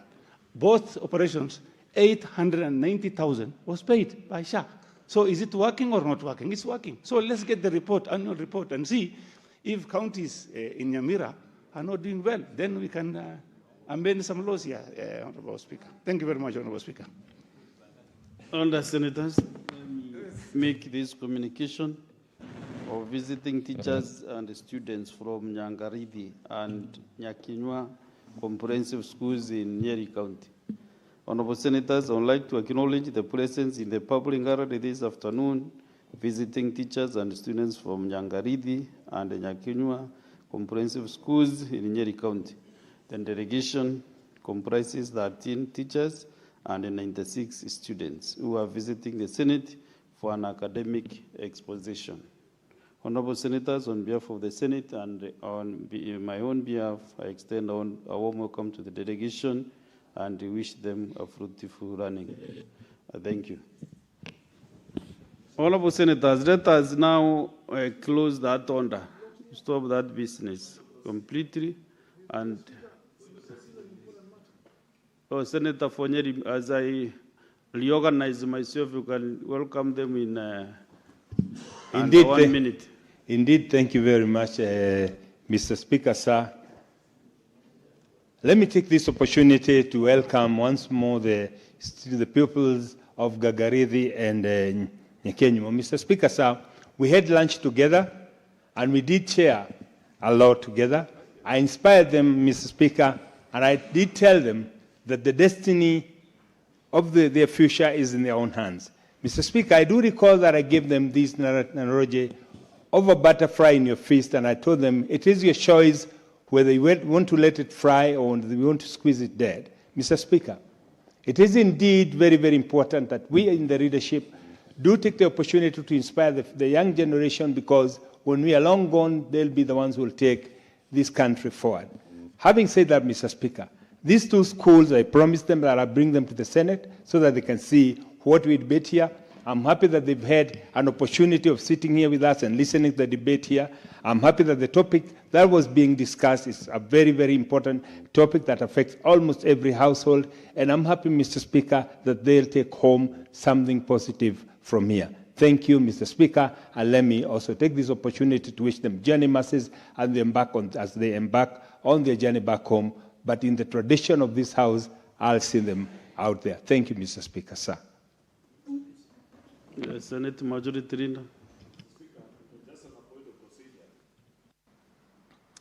I know you want to go to the next order, but I've just remembered that in the morning we had a situation here where Senator Chute made a very wild allegation and claimed that somewhere in Burkina Faso, a road the size of the expressway has been built for 100 million shillings, or a certain ridiculous figure. And when he was challenged, he said today in the afternoon he'll be bringing the evidence, Mr. Speaker. Out of public interest, Mr. Speaker, because I'd wish to get to know also how they do it in Burkina Faso, Mr. Speaker, so that we can help even our counties and country. Mr. Speaker, I believe this, I don't know what time you're planning for him to do that, because the promise was that he will do that this afternoon.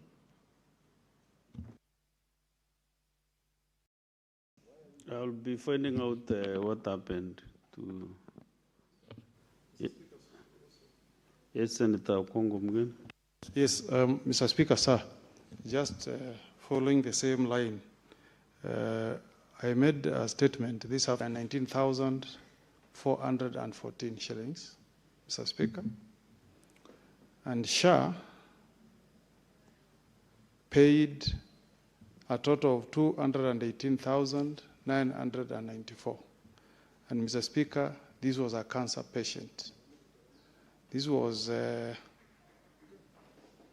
in September, 19th of September, 2025. So, Mr. Speaker, I want to tell my friend, leader, that I don't make these statements widely. I make these statements with a deep concern on the poor of the poorest in this country. I know families in... It's allowed, Mr. Speaker, it's allowed. Mr. Speaker, Senator Cheruiyot, this is not whatever politics. You know, actually, if we are doing this, Senator, Mr. Speaker, Senator Mugen, in just a minute, can you resume your seat? You know, Mr. Speaker, I must give guidance to this House. But guidance what, Mr. Speaker? I've been challenged and I'm tabling a document. How are you tabling now? I want to forward it to the clerks here. That I've done it before, this president, Mr. Speaker. You know, let's not have this culture of not wanting the truth to come to the fore. Let the truth speak. Senator It's here. Mugeni. Mr. Speaker, if you are here in this House to... I'm giving guidance to you. Yes.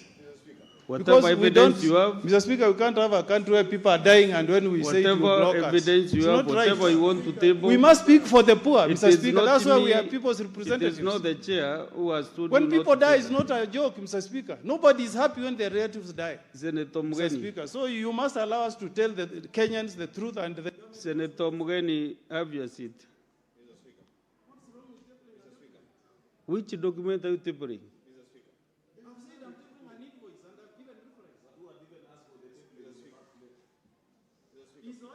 The guidance we give this House is that the chair health will bring a comprehensive report to this floor in 7 days. In 7 days. Right? And now we are waiting for his report. We are waiting for the SHA report, annual report. Annual report in the next 7 days. You know, we are not debating but giving comments on the statements. No, I'm not. I'm not. You are the one who is... Ah, no. Now you know you are intimidating the chair, but Senator Mugeni, you know your brand and my brand cannot be intimidated by anyone. You know very well. So just follow the right procedures. Next on the clerk.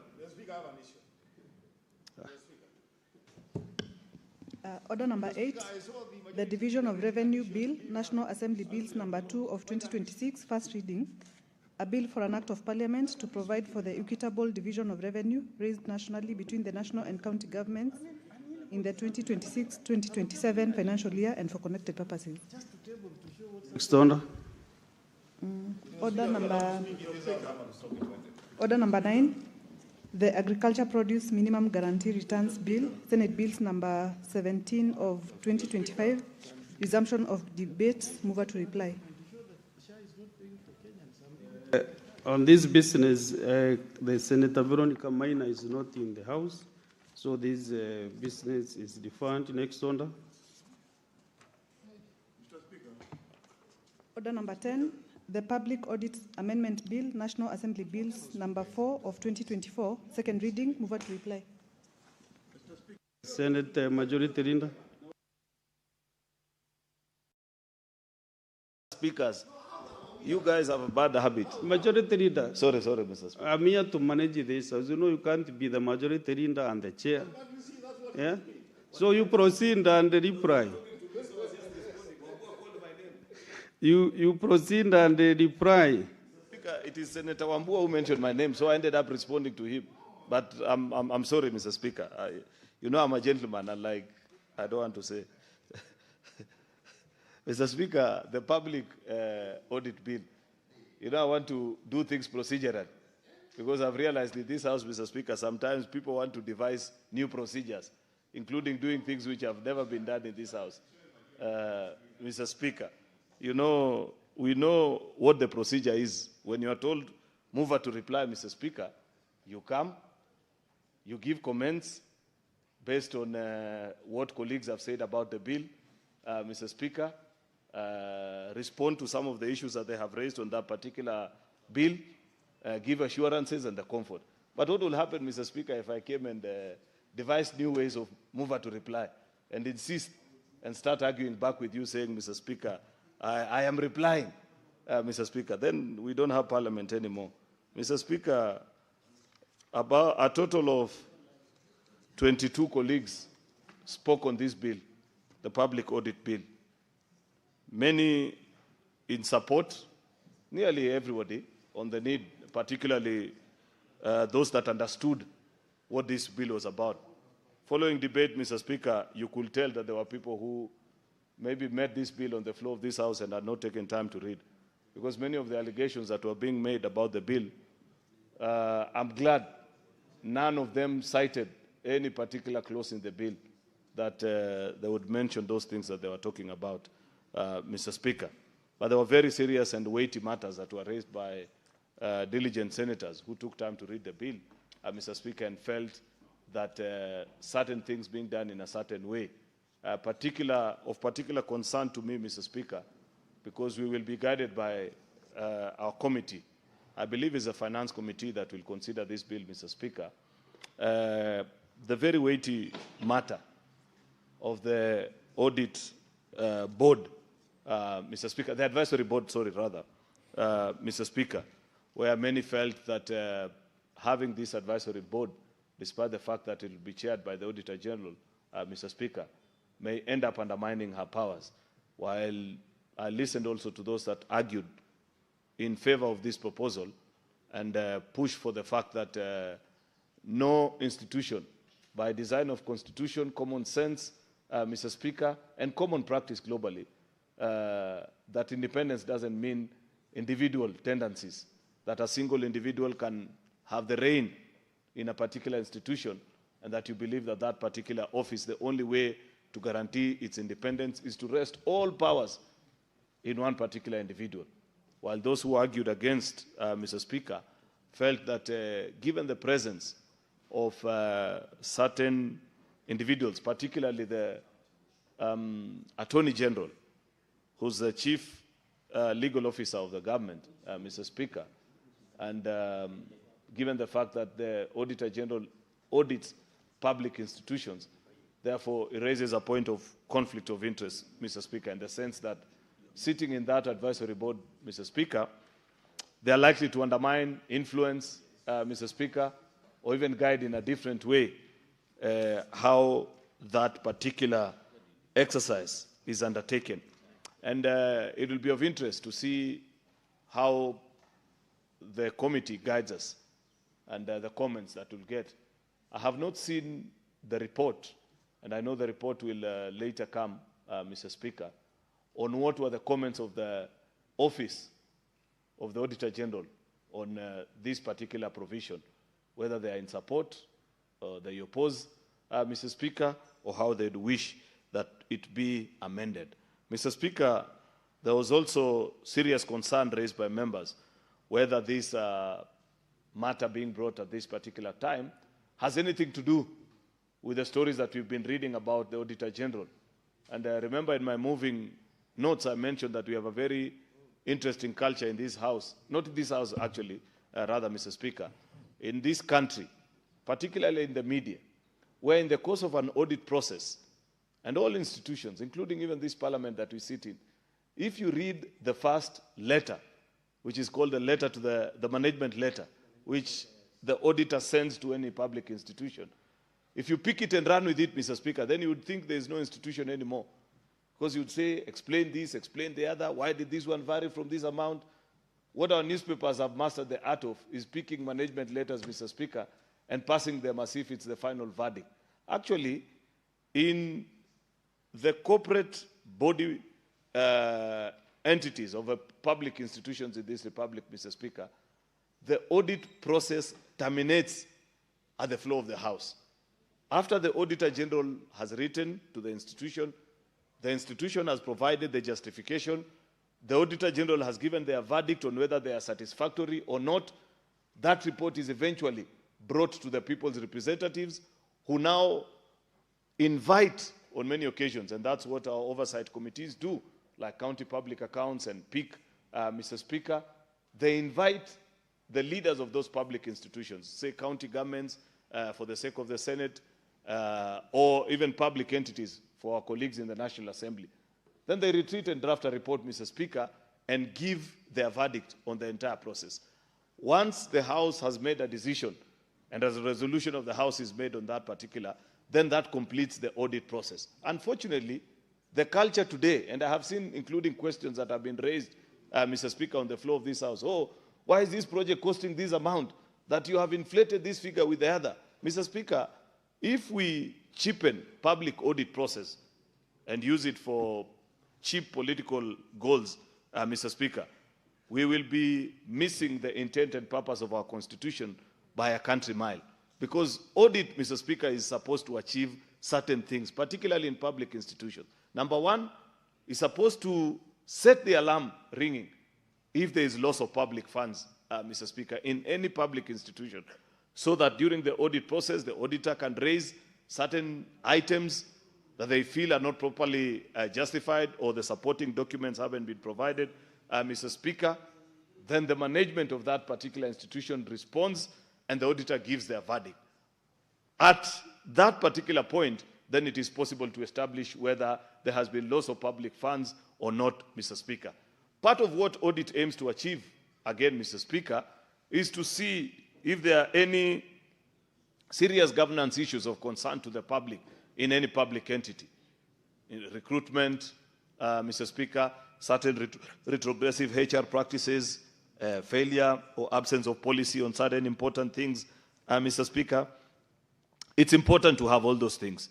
And, Mr. Speaker, it is on that basis that I hope that we can actually strengthen this particular office, because it's one of the key gains that this country gifted itself upon the passage of the 2010 Constitution, Mr. Speaker, because it provided the very much needed checks and balances, particularly in exposing any challenges, Mr. Speaker, in use of public resources. And I hope that that process, the sanctity of an audit process, can be respected, particularly by those of us in public space, be it those of us in parliament, those that are in media, Mr. Speaker, and not use it, Mr. Speaker. Otherwise, it will lose purpose and meaning. Mr. Speaker, therefore, I want to register my appreciation to those colleagues who spoke to this bill, said many things about it, and hope that our colleagues in the Budget and Finance Committee can furnish us with a report and guide us on their thoughts on many of these issues, particularly the controversial ones that eventually, Mr. Speaker, we will have to amend this or the other way. With those many remarks, Mr. Speaker, I beg to reply in the proper way of doing business in the House and not trying to introduce any new style of doing it, Mr. Speaker, and conclude it at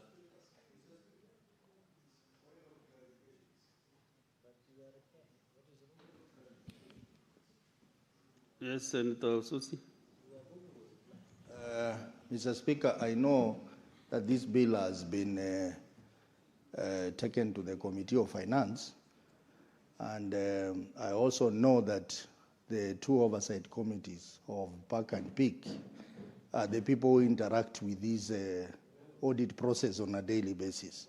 So I would request, because we would like to have an input into this bill, that Mr. Speaker, through your good office, you direct that the two committees also consider this bill alongside Finance Committee, because we are the ones who deal with these matters on a daily basis, and we are better placed to make appropriate recommendation to this House.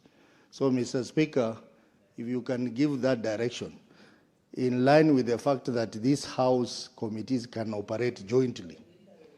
Yes.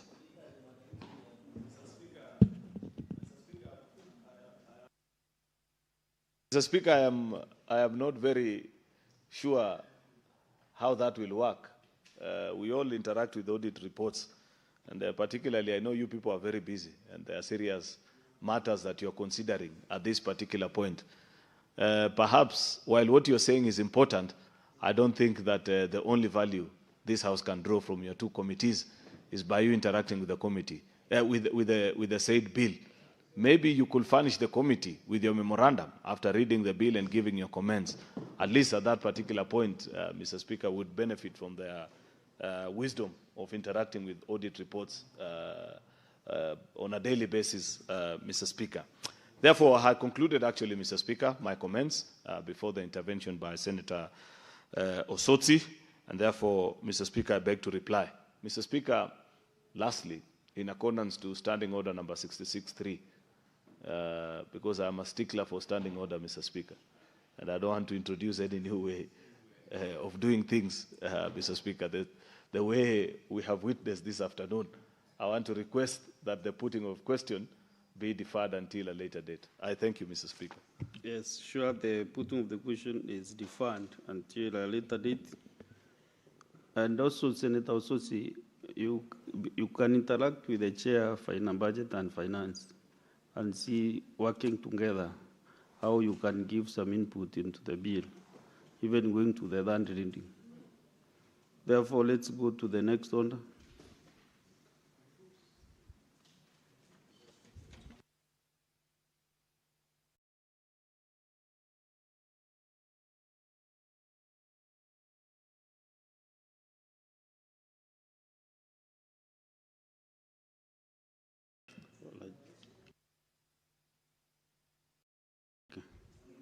Business appearing as order number 11 is deferred. So we go to the next order. Order number 12, the Health Amendment Bill, Senate Bills number 12 of 2025, second reading, resumption of debate.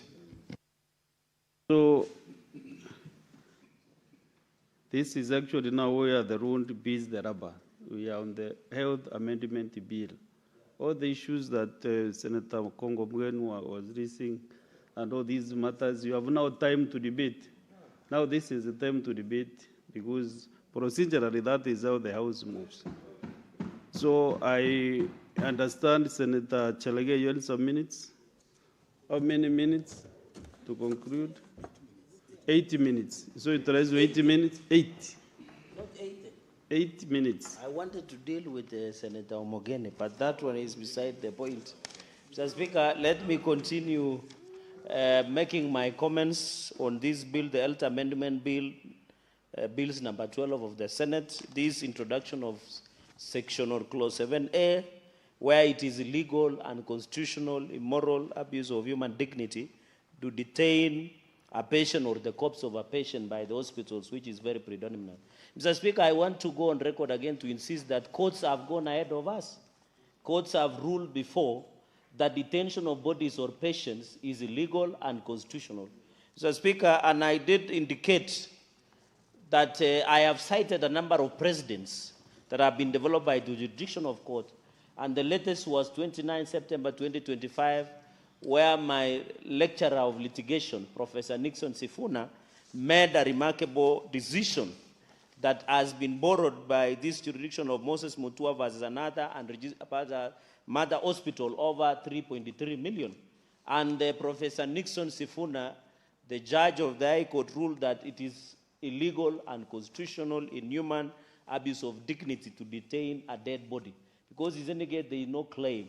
And in fact, in that advice, that dead bodies or the medical bills can be approached through small courts, small claim courts, and civil recovery process, Mr. Speaker. And therefore, what Senator Okongo Omogeni Senior Counsel is trying to achieve is what courts have already pronounced themselves. If you look at Section 137 of the Penal Code, it is illegal and criminal offense to detain a dead body or a patient that has already recovered, Mr. Speaker. Mr. Speaker, even in Aaron Mwao case versus KNH, similar matters were raised in Aaron Mwao case, Mr. Speaker, that the issue of detaining bodies, dead bodies, or detaining patients who have recovered is illegal, is unconstitutional, and therefore, I want to say, out of the most brilliant things, apart from what he tried to achieve today, Senator Okongo Omogeni, on the issue of SHA, at least he has become innovative here and has brought his wisdom, Mr. Speaker.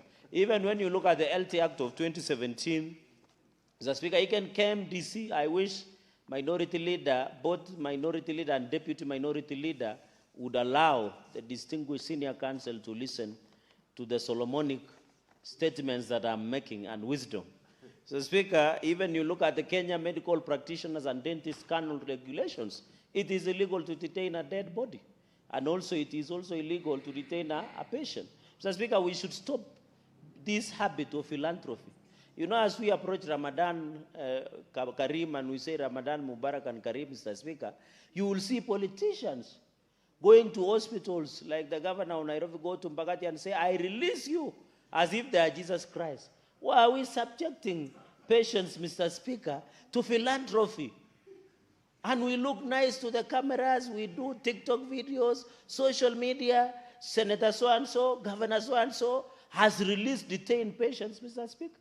Yet it is illegal and unconstitutional to detain them from the first place, because it contravenes the Constitution, Article 43.2, it contravenes Section 137 of the Penal Code, it contravenes KMPDC regulations, it contravenes the precedents and the court cases that have been ruled, Mr. Speaker.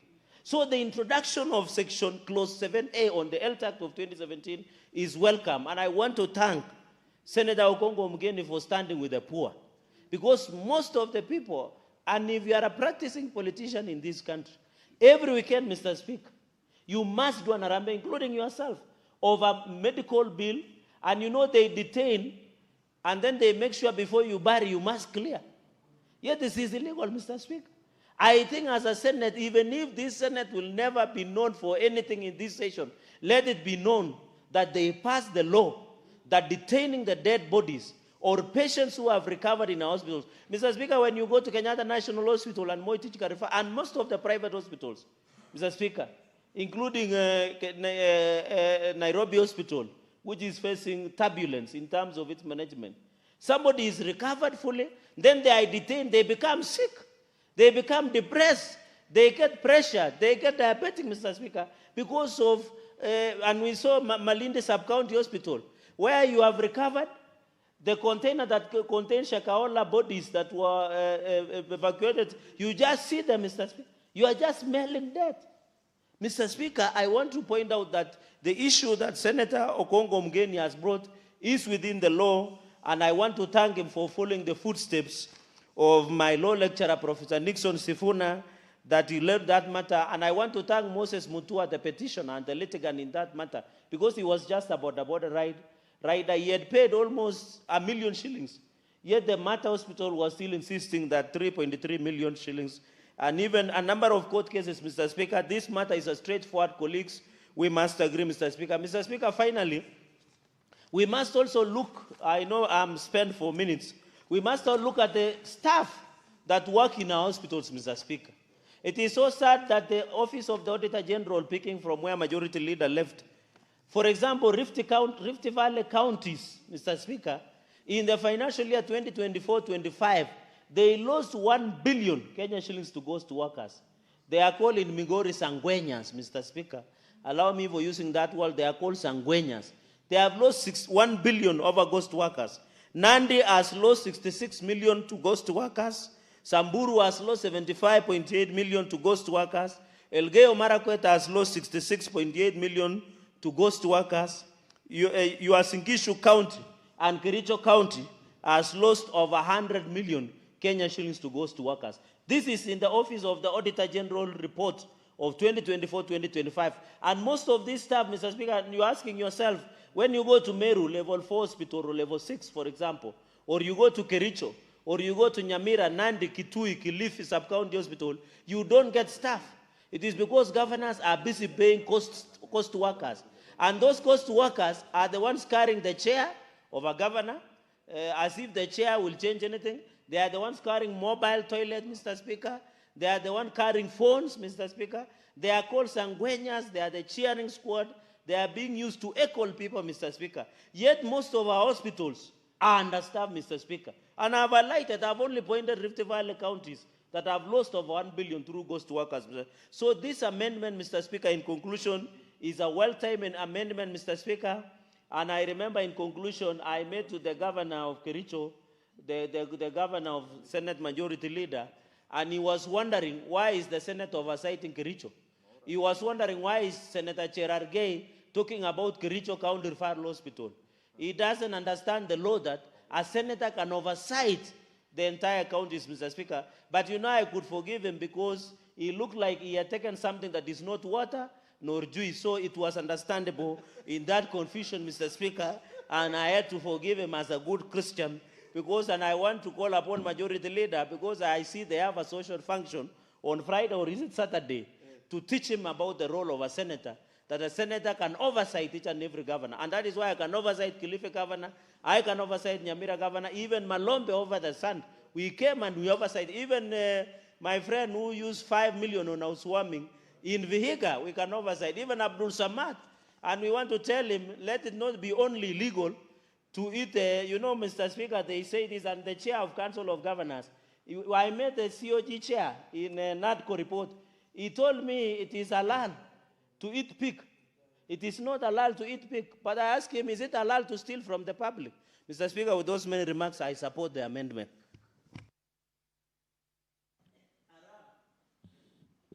Next is Majority Leader.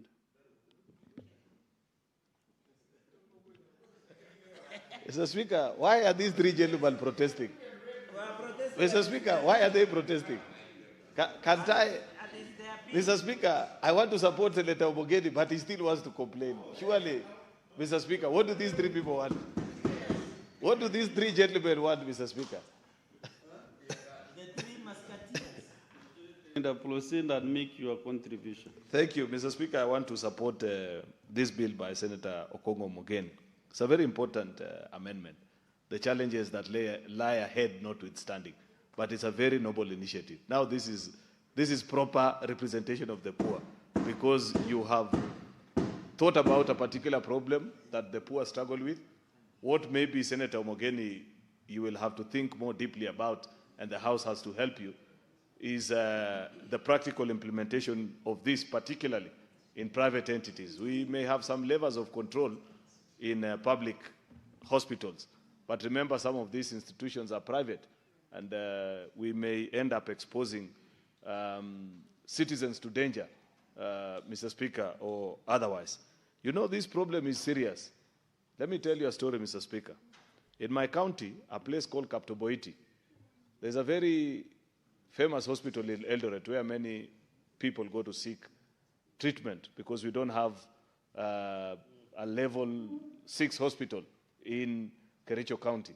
And we are continuing to remind the president that it's one of the campaign promises that was made to the people of Kericho. And it's, 1.5 years to election, Mr. Speaker. Mr. Speaker, how can Senator Cherargei inform me about Kericho County? I suspect he will misinform me. Mr. Speaker, let me not lose track of the story I was mentioning. That this family had a patient in this particular hospital, which I don't want to mention now, and unfortunately he died. The bill was about 8 million. Therefore, as is often the case, those were the days that SHA had not even been rolled out. We did fundraisers in the village once, twice. We had pro boxes to go around the county trying to say, please help this family to bring their body back home. It became impossible. 1 month, 2 months, 3 months. After 5 months of being harassed, one time together with the Member of Parliament for Belgut constituency, because that particular, the deceased came from his constituency, we sent a team of elders to visit the hospital and plead our case, saying, we have done everything that is humanly possible. When they arrived at the gate, Mr. Speaker, of the hospital, and they explained their predicament to the security people, the security people pulled them aside and told them, what do you want? Said, we want our body. Said, okay, come, let me show you. And the security people took them to a back door and told them, just give me 20,000 and disappear with this body. Mr. Speaker, I don't want to say where the money came from, what happened, but we eventually buried that person and the body was taken away. It is not out of, Mr. Speaker, lack of good morals, but sometimes, as we are told, man must live, and that family had to do what they had to do. And therefore, this is a problem that somehow must be addressed. And I see what Senator Omogeni is leading us to think about and to reflect. But I have mentioned to you, Senator Omogeni, that we have to reflect a bit more deeply on this topic.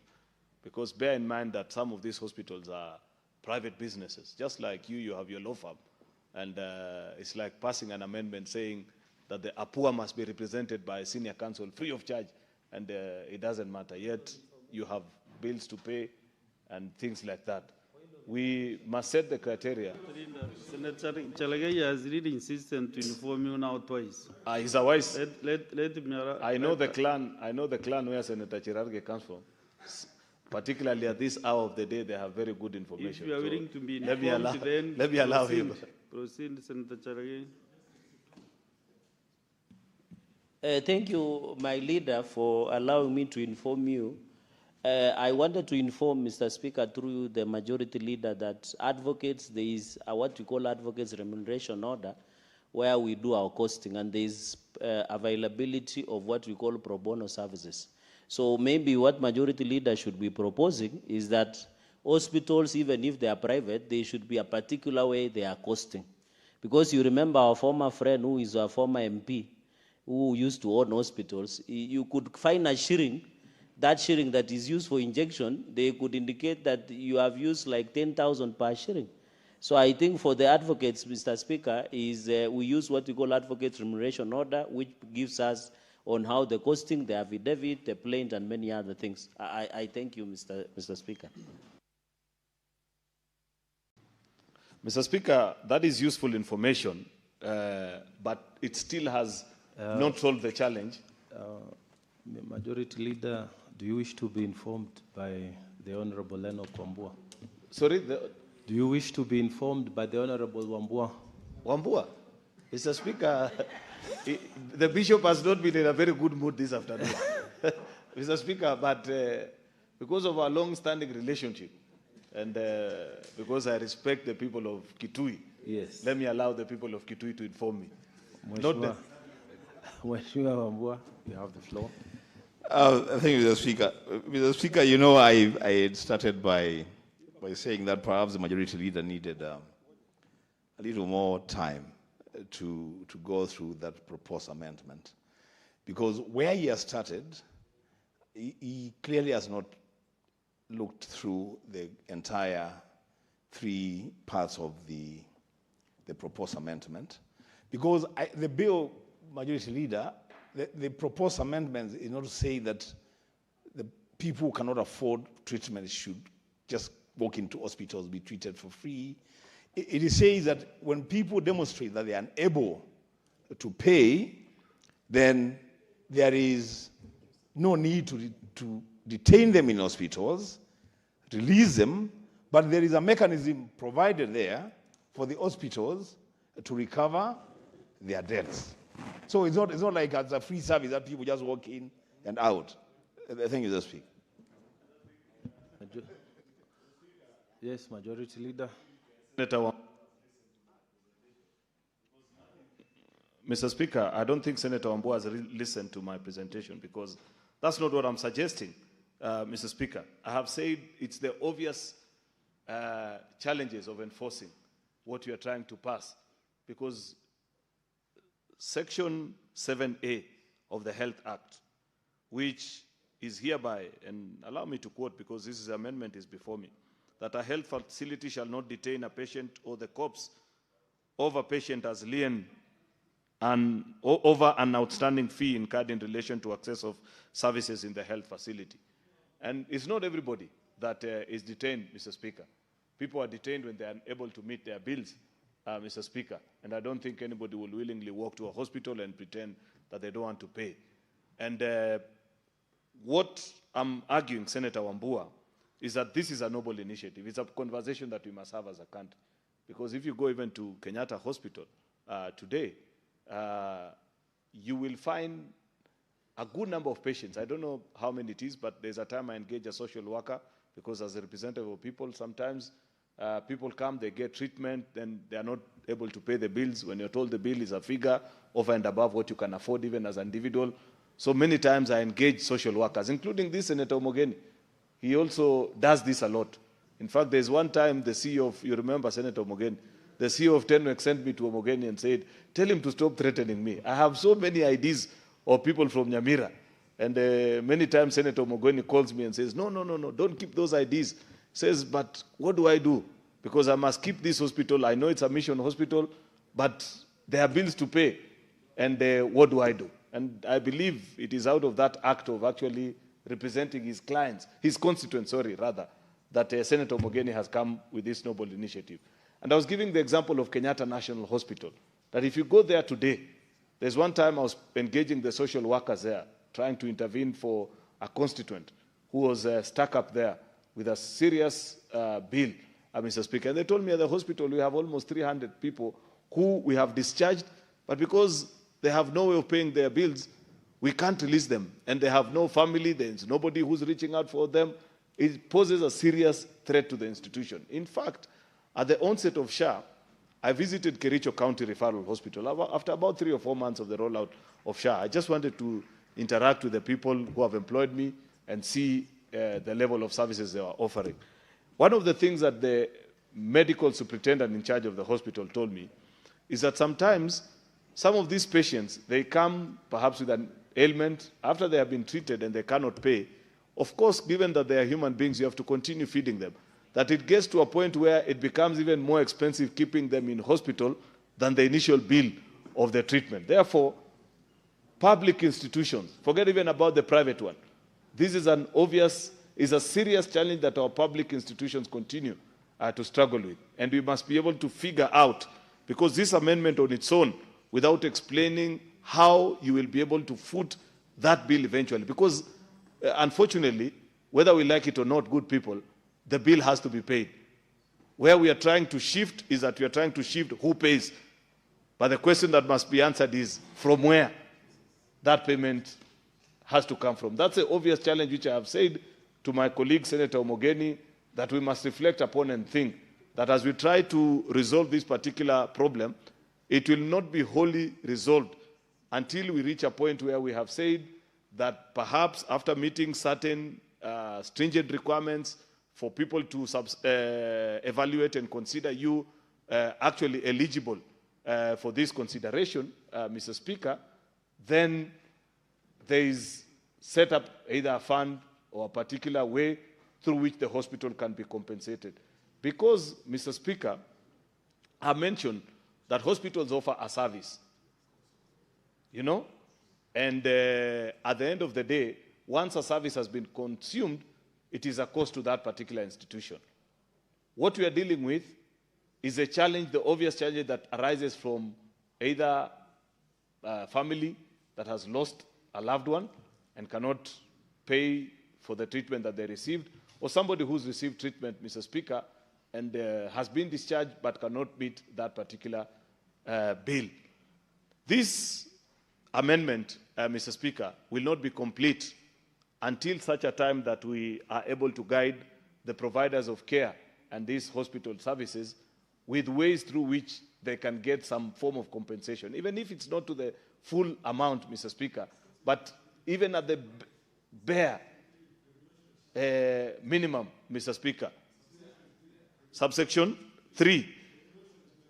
Yes, I have said, that's precisely what I'm talking about, because I've said we must provide the mechanisms through which, remember, the cabinet minister will push back and say from which particular kitty. We have said the CS will make the necessary regulation for recovery of fees paid to access services in a health facility.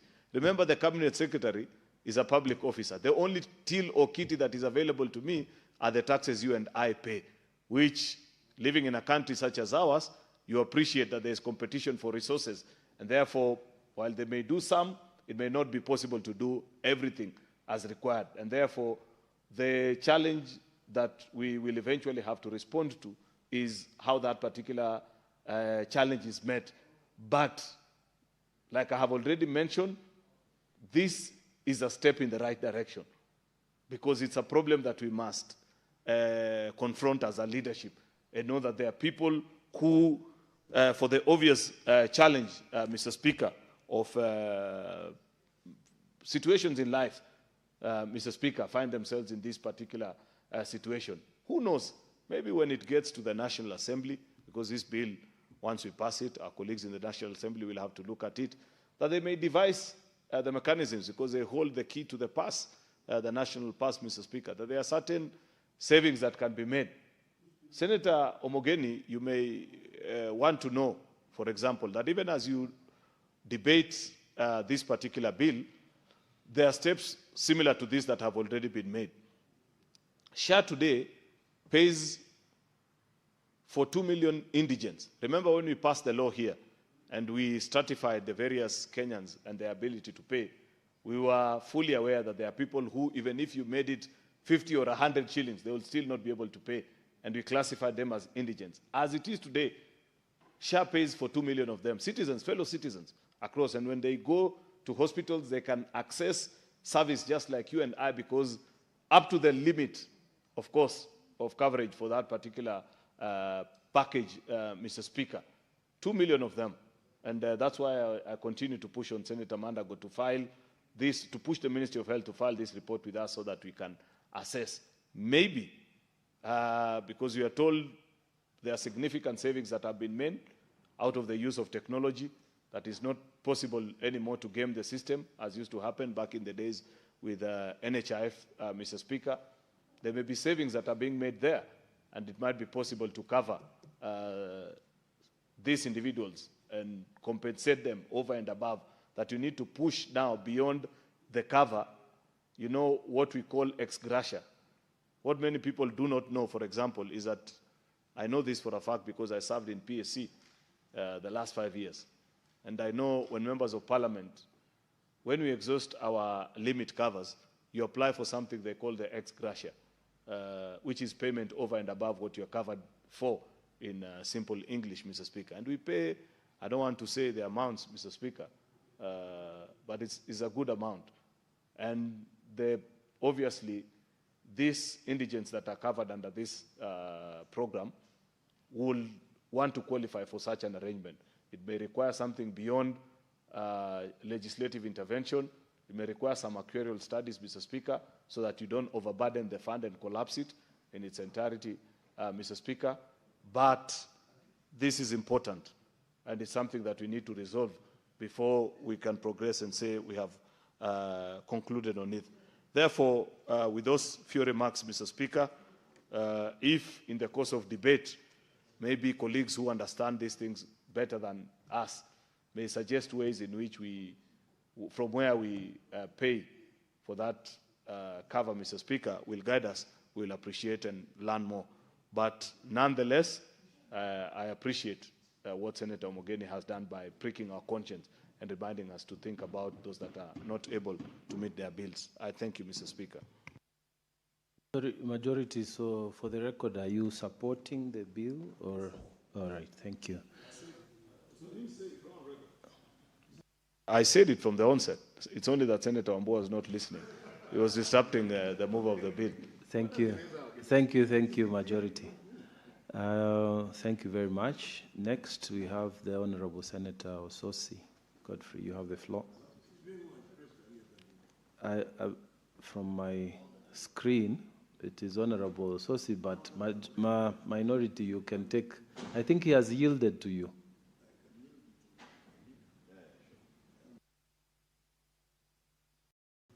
Thank you. Honorable Majayo.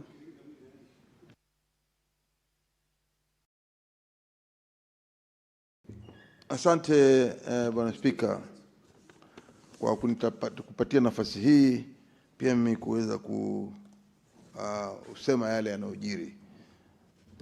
Bwana Spika, kitu cha kwanza nataka kuunga mkono mageuzi juu ya bili hii ya afya ya mwaka 25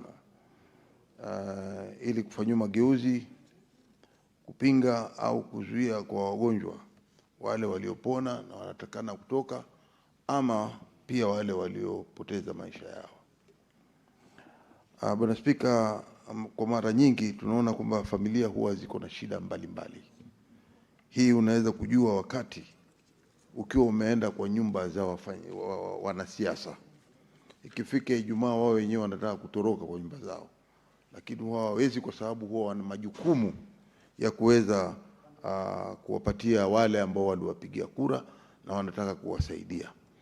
Bwana Spika, mimi nikiwa kama mmoja wao ambao itafikiria kuna harusi ama kuna matanga kwa nyumba, kwa sababu huwa wengi wanakuja na dalili zile wanazokuja nazo ni kwamba hawawezi aidha kutoa wale wapendwa wao waliolala kule mochari ama pia kuweza kuwatoa wale ambao wamepona na sasa wanataka kwenda kuishi katika nyumba zao. Bwana Spika, katika hii bill ambao tunasema ifanywe mageuzi kidogo, ni naenda kuunga mkono sana mageuzi haya kwa sababu itaweza kuokoa ama itaweza kuwa na kuleta afueni kwa zile familia ambazo hazina uwezo. Kitu cha kwanza, familia ambao haina uwezo, hata ukiwaambia wajaribu kutafuta kivyao, mimi nawapa kuanzia leo mpaka kesho kutwa, mjaribu kutafuta nafasi. Kama mtapata mniletee na mimi nichanganye na hii yangu, twende tukamtoe. Watakwenda baada ya siku moja ama siku mbili zile mlizoagiziana, wakirudi wako vile vile. Na inabidi wewe kama sasa mwanasiasa uanze kutafuta kutia mikono mfukoni, uende ukaulize hata chako cha nyumbani pia ambacho kilikuwa kitumiwe, kama ni kwa chakula ama kwa njia zingine, unakitoa kwa sababu unataka kusaidia watu. Wachukue mpendwa wao ambaye walimpoteza, yuko hospitali, kuna bili huko hawawezi kulipa, lakini siku ya kuzika wameiweka na imekaribia na hawezi kupata nguvu za kumtoa yule mtu unaosaidia. Kwa hiyo Bwana Spika,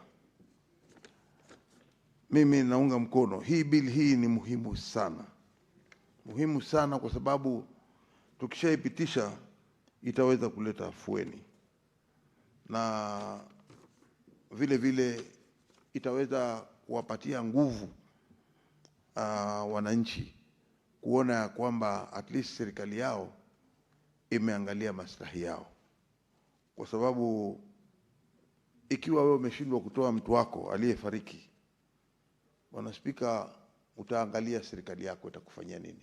Mara nyingi wanakuja kwetu sisi kama wanasiasa, mtu anakuambia hebu piga simu kule hospitali uongee na gavana, ama sio hospitali, piga simu kule gavana, si mnajuana na yeye, ama piga simu kwa yule waziri anayehusika na mambo ya afya wa ile hospitali, si mnajuana naye, ili niweze kupewa mwili ama aweze kutusamehe hii bili yangu iweze kukanseliwa, ama iweze kuambiwa nichukue mwili na pengine kulipa polepole, ama pengine pia nisilipe kabisa.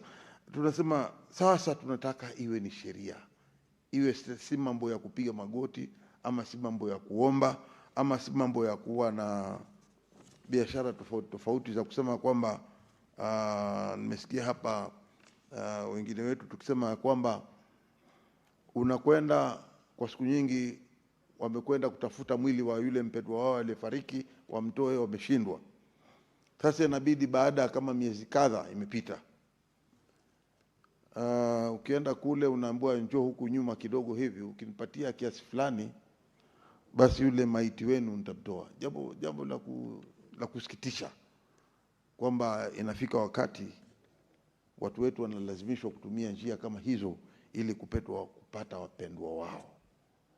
Ni la kusikitisha na ila kukemewa vilivyo. Kwa hiyo sheria kama hii ikiwa itafanyiwa mageuzi, na ambao ndio nia yetu, ni kwamba mwili ikiwa umefariki hauna haja ya kuwekwa ndani ya hospitali kuliko zile siku zake zilizokamilishwa. Nikilinganishana hii nalinganishana na ile wale watu waliokufa kule Shakahola. Kuna watu walikufa ni wengi, zaidi ya miili karibu 300. Ukiangalia iko pale ndani ya hospitali ya Malindi, ambayo ndio hospitali kubwa hapo Malindi ya kila mwananchi. Lakini jambo la kusikitisha ni kwamba wale wapendwa waliolala pale wamewekwa katika hali mbaya kwa container. Hiyo ni madharau, cha kwanza. Cha pili pia vile vile ni madharau kwa familia, kwa sababu mnawakataza watu wao, mumewaweka pale, hawako makaburini, hawako ardhi ardhi. Na ilikuwa jukumu lenu mlipowatoa kwa ardhi, ilikuwa muwafanyie DNA na uchunguzi wenu, mkimaliza muwapatie wale waliofelewa. Lakini utaona ya kwamba hivi sasa ile miili iliyoko pale zaidi ya 300 ndani ya container mbele ya hospitali, mbele ya mlango, ukiingia tu kitu cha kwanza unakutana nayo ni maiti 300 mbele yako. Ni jambo la kusikitisha. Na ndio tunasema ingekuwako sheria kama hii ambayo inaweza kupeana ruksa. Kama serikali haiwezi kuzika, basi wapatie serikali ya kaunti iweze kuwachukua na kuangalia mahali wafanye ile tunaita mass grave, kaburi la wengi, waende wakawekwe kule kwa njia ya heshima. Alafu pia vile vile waletewe padri waombewe. Hatujui Muislamu, hatujui Mkristo, kwa sababu hatukuambiwa wakati wakitolewa kuna Muislamu, kuna Mkristo, hatukuambiwa. Lakini pia wapewe nafasi watoke pale ndani ya hospitali, wasikuwe detained na sheria yoyote. Either wanakuwa detained pale kwa sababu serikali bado inatafakari itafanya nini na ile maiti iko pale, ama pia uangaliaji wa zile maiti ziko pale. Kwa serikali ya Kilifi County naona hilo ni swala gumu sana kwa wao kuweza kusema kama hamwezi kuchukua hii mili yenu, tutaitoa hapa tuiweke hapa barabarani. Itakuwa si jukumu wala si heshima ya county government.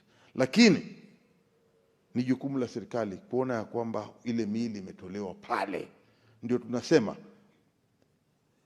sheria kama hii ikifanywa mageuzi yale mazuri, ambayo inasema ya kwamba ikiwa mgonjwa atakuwa pale na hatimaye atapoteza maisha yake, basi mwili ule usiwekwe pale ndani ya hospitali, kama aidha kumpatia adhabu ama unapatia adhabu ile familia kwa sababu ni maskini haiwezi kulipa, ama sivyo huu mwili uachiliwe ili wale wenyewe waende wakazike watu wao kwa amani, wapendwa wao walale mahali walipowaweka pema, pahali penye watu wema walipolala pale wanapozikana, ili hata ile shida waliokuwa nayo katika maisha yao.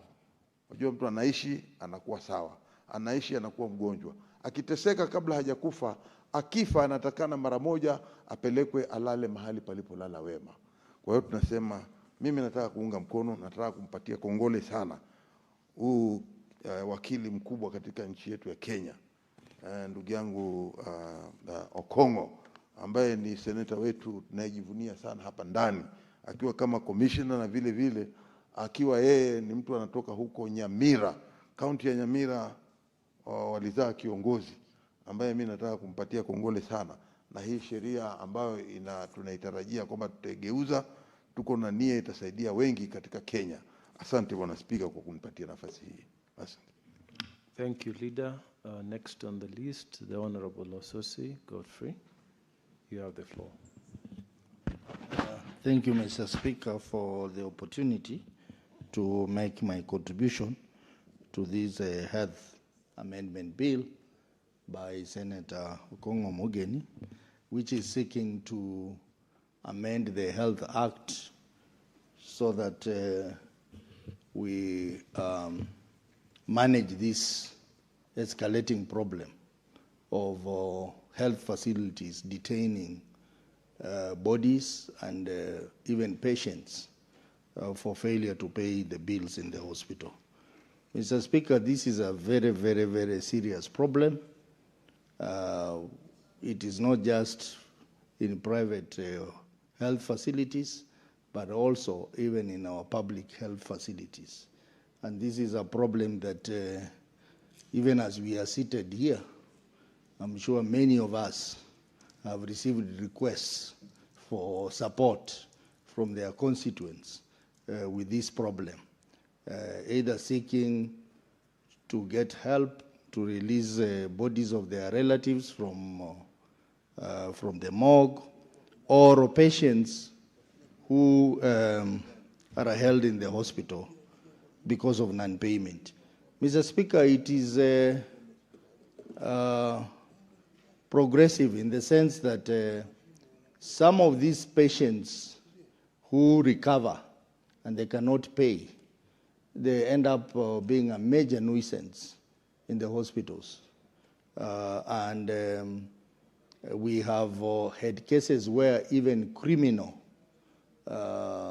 activities have been reported in some of these hospitals, arising from patients who have recovered, patients who are idle, and they cannot do any other thing, and therefore they will engage in crime within the health facility. Mr. Speaker, you remember we had a very serious problem, incident at Kenyatta Hospital, where someone went and killed a patient in the ward, and the matter has not been resolved. Some of these incidences could be arising from the people who have recovered and they are idle. So they will start, Mr. Speaker, even getting links to criminals to do criminal activity. So I think this is progressive. It will deal with that problem. Coming to the dead, Mr. Speaker, it is very unfair to detain someone in his death. You cannot punish a dead body because that dead body is poor, Mr. Speaker. It is really, really, really unreasonable. And I think this bill will help deal with that problem. But, Mr. Speaker, we must come up with very specific measures how we are going to implement this provision in law. I know the majority leader has raised concern, and I know the owner of this bill has stated that the Cabinet Secretary of Health will come up with the regulations. And I hope that this is where that problem will be resolved, where the CS will provide regulations on how this will be dealt with. But again, Mr. Speaker, this is now again where the problem is. You know, we cannot legislate everything. That is why, Mr. Speaker, we always provide for regulations to be done by the Cabinet Secretary. But again, this affects the implementation of the Act once it comes in force. Because some of these Cabinet Secretaries delay to formulate these regulations and hence delayed implementation. In this House, we have just signed a petition calling for regulations on sugar, Mr. Speaker, because we passed the Sugar Act here and we allowed the CS to do regulations, and the CS has not done regulations. And therefore, some important provision of the law cannot be implemented. So how I wish we could be providing a time frame in which the regulations needs to be enacted. So we'll propose that we amend so that we give a time frame. Because if you don't give a time frame, Mr. Speaker, if the government is not happy with your bill, or if the CS is not happy with the bill, he simply sit on regulations, Mr. Speaker, and nothing happens. So however good the law is, if the executive is not happy with it, it will sit on regulation and nothing happens.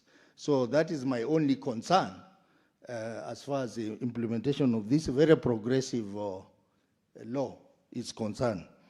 Mr. Speaker, in my committee, we examine audit report for public hospitals in our counties, and one of the major audit query that keeps on coming is misuse of waivers in our public hospitals, where you find the hospital management has been giving waivers running into millions of money, Mr. Speaker.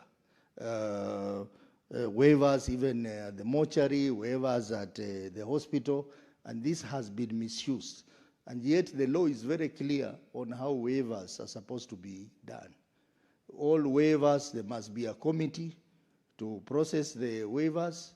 It must be approved by the CEC for finance, and all that process must be clear with minutes, with the assessment of the waiver request. Mr. Speaker, that does not happen in most of our public hospitals. And this is the easiest way to steal money from our referral hospitals and even our level 4 hospitals. Mr. Speaker, I think that is a matter that we are dealing with. We have made recommendations, and soon we're going to submit our reports here recommending on how this will be handled. But even as we do that, I think this amendment is directly related to that, because most of these waivers are given to patients who are passed on, Mr. Speaker. But most of them are able to pay. And waiver is just a corruption way of trying to reduce the bill, and then on the other side receive the cash benefit. Mr. Speaker, even as we talk about inability to pay, which results into this problem, we must also look at the cost of our medical services, Mr. Speaker, especially in our private hospitals. Mr. Speaker, it is annoying that nowadays you go to some hospitals and you look at your bill, you've been there even for just 2 days, and you have a booklet, Mr. Speaker, a long list of things they have charged you on. I think an amendment needs to be done to the Health Act so that we have some form of regulation on the cost of medication, Mr. Speaker, because our people are being overcharged. You go to a hospital for a few days and you pay millions of money, Mr. Speaker, and yet whatever the service you've gotten, you could have gotten it cheaply. So this is another important problem that is linked to this, Mr. Speaker. Because if you give an ordinary folk a bill of 5 million and is not able to pay, Mr. Speaker, because of the high rate card, that becomes a problem. So even as we try to look at this problem, we have to look at the causes. What are the key causes of this problem, and deal with those causes as well, even as we deal with this problem. So, Mr. Speaker, I want to say this is a very progressive piece of legislation which we support, but only to say that the regulation aspect has to be, there must be clarity on the time frame for regulations and the specific regulations that will be enacted. For example, what are the specific regulations for private hospitals? What are the specific regulations for public hospitals?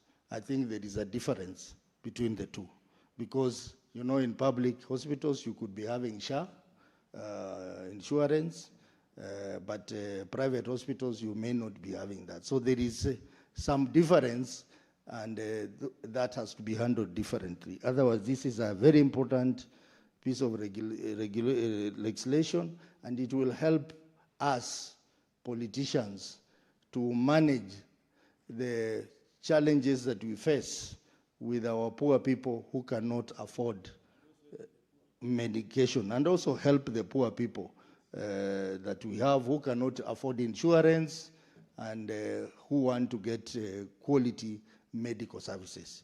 Mr. Speaker, the issue of medication also in this country, I think we have also to look at ways of using technology to get better medication. I think the government has been talking about telemedicine, but I think very little has been done to take advantage of that, so that instead of our people having to travel miles and miles away to India for something that can be handled through technology, I think that is also going to save a lot and eventually reduce the cost of medication for having to travel miles and miles away. Mr. Speaker, I support with the amendments. Thank you, Honorable Sosi. Senator Olekina, you have the floor. Thank you, Mr. Speaker.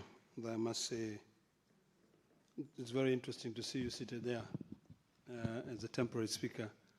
I wonder how you're going to be able to juggle all your duties, but I wish you all the best. Mr. Speaker, I rise to make some brief comments on this bill. Mr. Speaker, this is a bill brought by a very able legal mind, senior counsel, and I want to have a serious conversation with the senior counsel in terms of this bill. I've looked at the realistical aspect of this bill, and I know that the senior counsel has taken the Constitution and has based his reasoning in this narrow bill on Article 28 of the Constitution, which I'll read. Every person has inherent dignity, has inherent dignity and the right to have that dignity respected and protected. That's number one. And that is the reason why he came up with a bill that prohibits the hospitals from detaining corpses. He has also looked at Article 43 of the Constitution, which is every person has a right to the highest attainable standard of health, which includes the right to health care services, including reproductive health care. But, Mr. Speaker, in this day and age, there are a couple of things that determines whether these two rights, which are enshrined in the Constitution, can effectively be granted to the citizens. And I see a big challenge on this bill. I have listened carefully to the majority leader when he was making his submissions. And to some extent, I agree with him.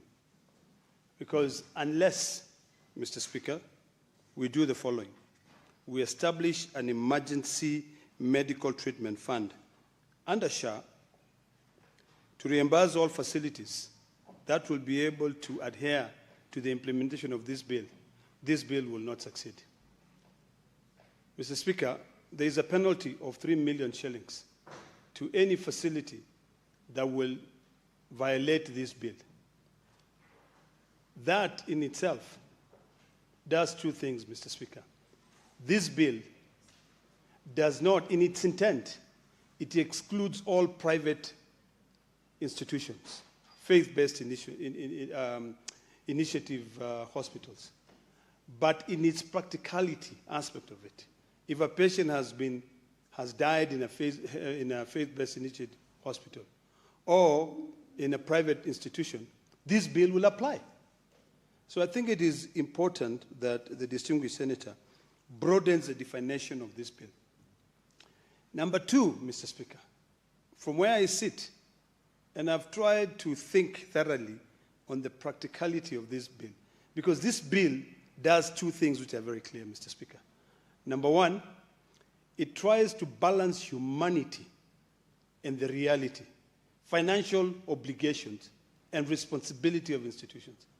And number two, it tries to make sure that everyone respects this constitution. But there are bodies out there, Mr. Speaker, like I know there is the Rural Urban Private Hospitals Association of Kenya, which has got big concerns with this bill.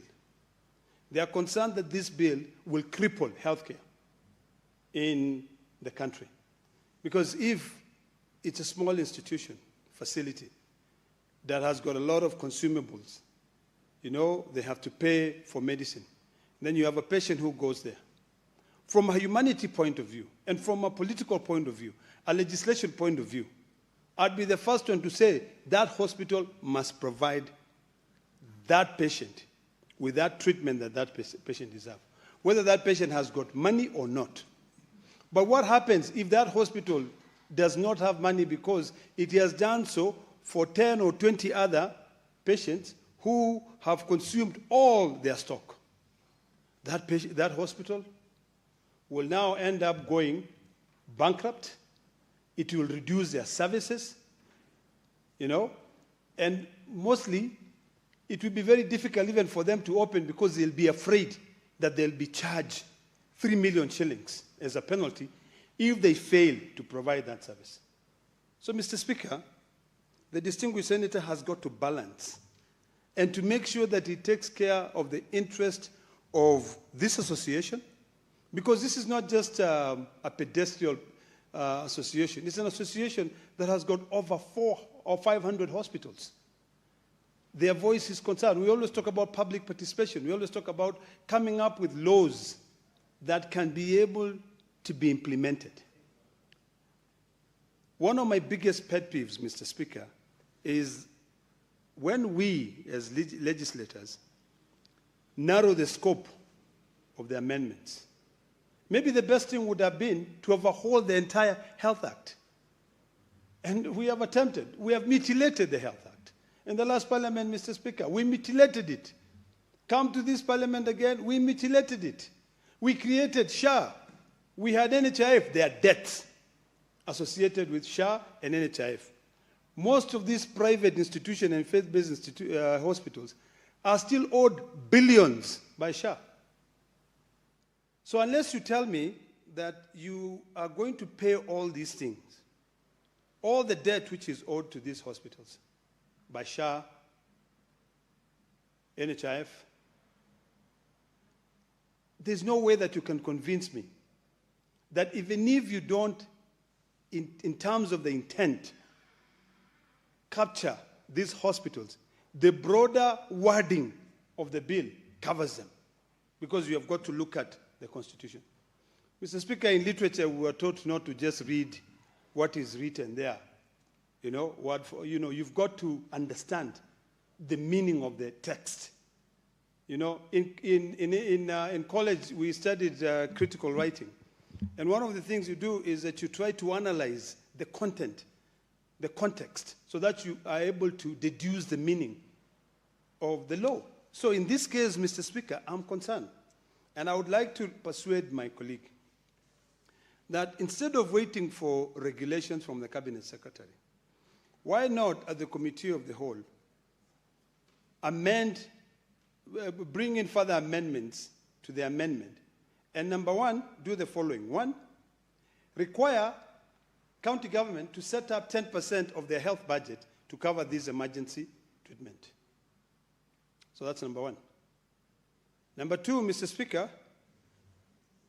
have a broader conversation with the national government and the Ministry of Health to set up an emergency medical fund that will reimburse all hospitals, all facilities, including faith-based initiatives and rural health facilities, up to at least at minimum 50% of their expenditures. Number three, which is the most important one, Mr. Speaker, we are all talking about, and I'm sure this is why the distinguished senator brought up this piece of amendments. Everyone is talking about universal health care. Everyone wants universal health care in Kenya. And we're all clapping our hands and saying, yes, we are going to achieve universal health care.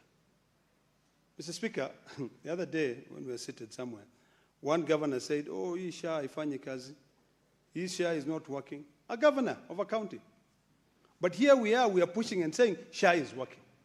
Because all of us want to achieve universal health care. Then why don't we do this? And maybe this is one of the things that the distinguished senator can add in his bill to make it practical. One, pair nationwide registration of SHA with this, sort of like with this law.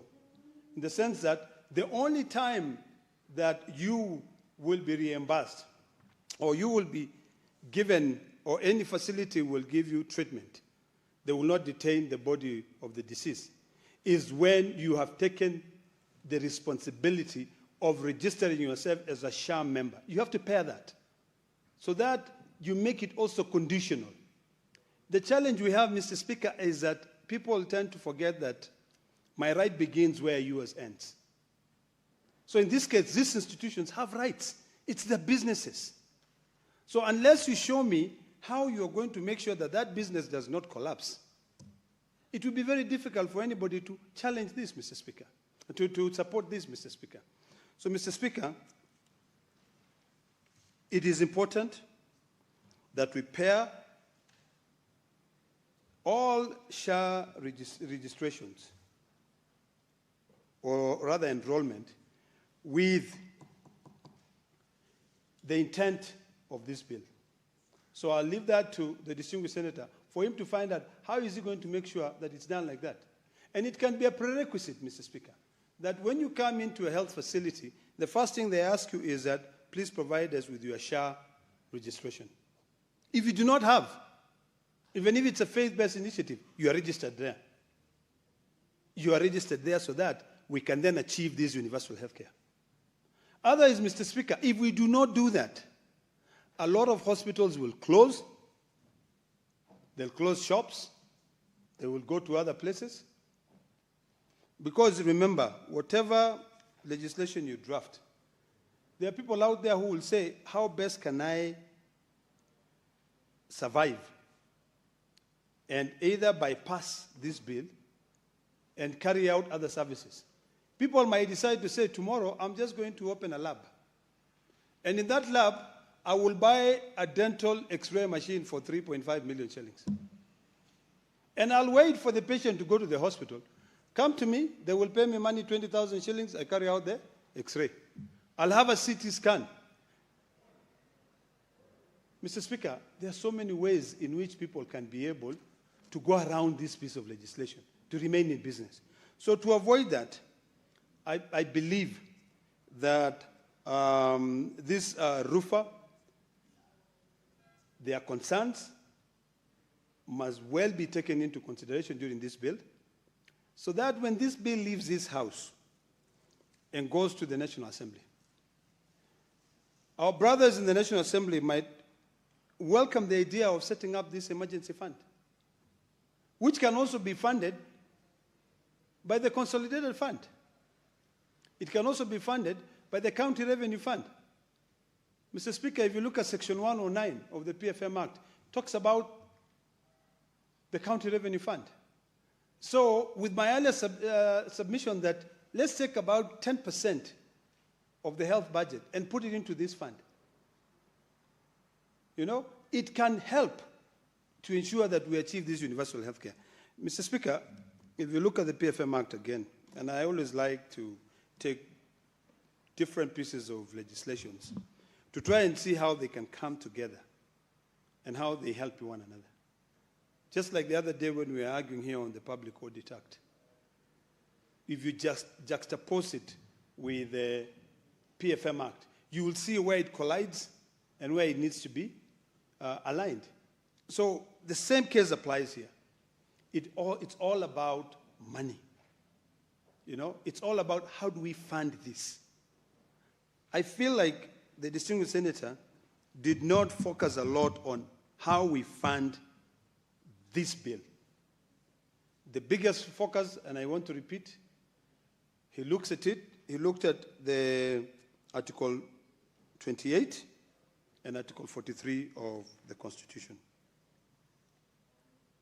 Finally, Mr. Speaker, there's also another very beautiful way where you can be able to make sure that this bill, once it's signed, and I really hope that the distinguished senator will make those adjustments and then go to the National Assembly and we push it and it becomes a piece of law, is to ask, or rather to introduce a conversation of tax incentives.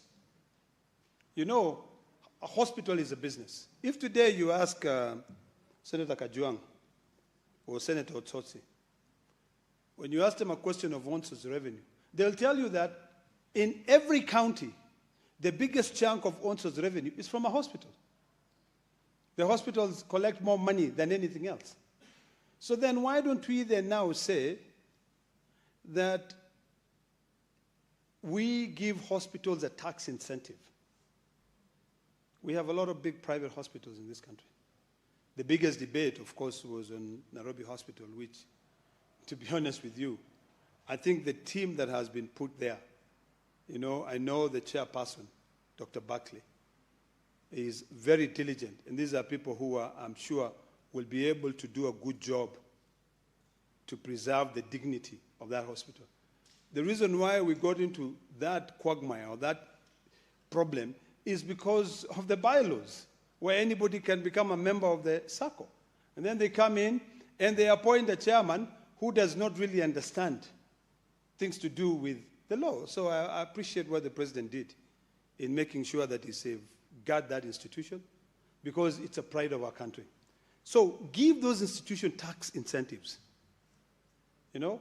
So Senator Senior Counsel Omugeni, through the Speaker, offer tax incentives, or even better, in this House, the two things that determines this House, the importance of this House, is normally the division of revenue, number one. Number two is the issue of the county revenue CARA bill. And then number three is the conditional grants. Why not set up conditional grants specifically to be able to take care of this problem that we have in our country? If we are able to set up conditional grants, and I've sat with this gentleman here for the last 8 years, and there were conditional grants which were given to that medical scheme or for equipment. Why not set up conditional grants to be able to guarantee this universal health care and to guarantee that if a relative dies, the hospital will not be able to detain the body before they are paid their money, because the hospital know there is a conditional grant that they can be able to get. Or there's a tax incentive. Or there's an emergency fund. Those are things that are practical, Mr. Speaker, that will be able to help us implement this piece of legislation. Finally, Mr. Speaker, I think it is also important for the distinguished senator to relook at this very punitive penalty of 3 million shillings. I think you can reduce that so that we have a conversation with these health facilities. Because remember, you might be the director of a health facility, and then one of your staff makes a decision to deny someone treatment. You know, maybe because they follow the protocols which are there, and they are not able to get a hold of you. So by the time they find you, you've already been charged these 3 million shillings. 3 million shillings is not pocket change.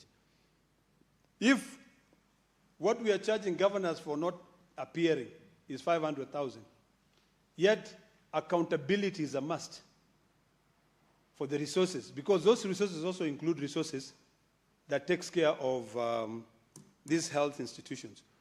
Why then don't we reduce this from 3 million shillings to 500,000 or something like that? I know this bill is a balancing act between humanity and financial obligations, but I think with the submissions that we've made, both from that side and this side of the aisle, they will help the senior council enrich this bill so that it can become practical and one that you can be able to implement. You don't want a situation where people go to court. This association, Rural Urban Private Hospitals Association of Kenya, I guarantee you, Mr. Speaker, if the bill passes the way it is, they will move to court to protect themselves. Because there's no way you can start a business and then somebody tells you how to run that business. Otherwise, Mr. Speaker, I rest my case there, and yet to support when those amendments have been made. So, Honorable Olekina, may you go on record? Are you supporting or opposing or supporting with amendment? I think, Mr. Speaker, I was very clear that I can only support the bill with those enriched amendments. Thank you, Leader. I see from my list there's no other requests to speak, so I call the mover to reply.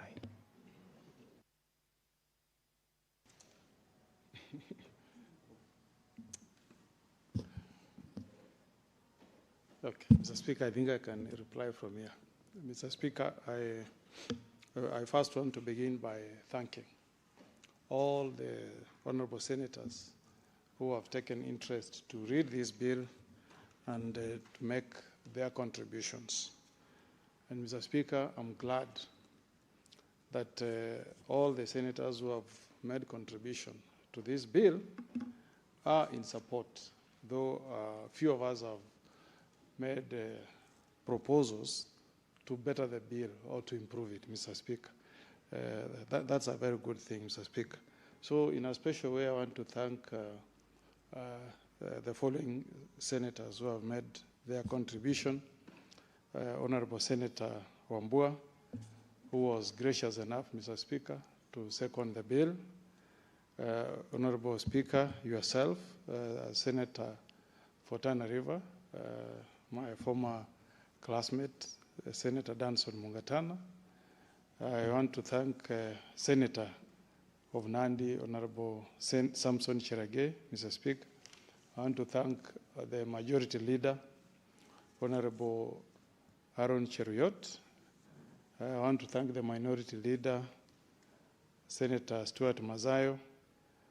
I want to thank Senator Godfrey Ososi, Senator for Viga, and finally, Senator, my good friend, Senator of Narok, Senator Ledama Oloikina, who has made very good contributions, Mr. Speaker, and made proposal to amend.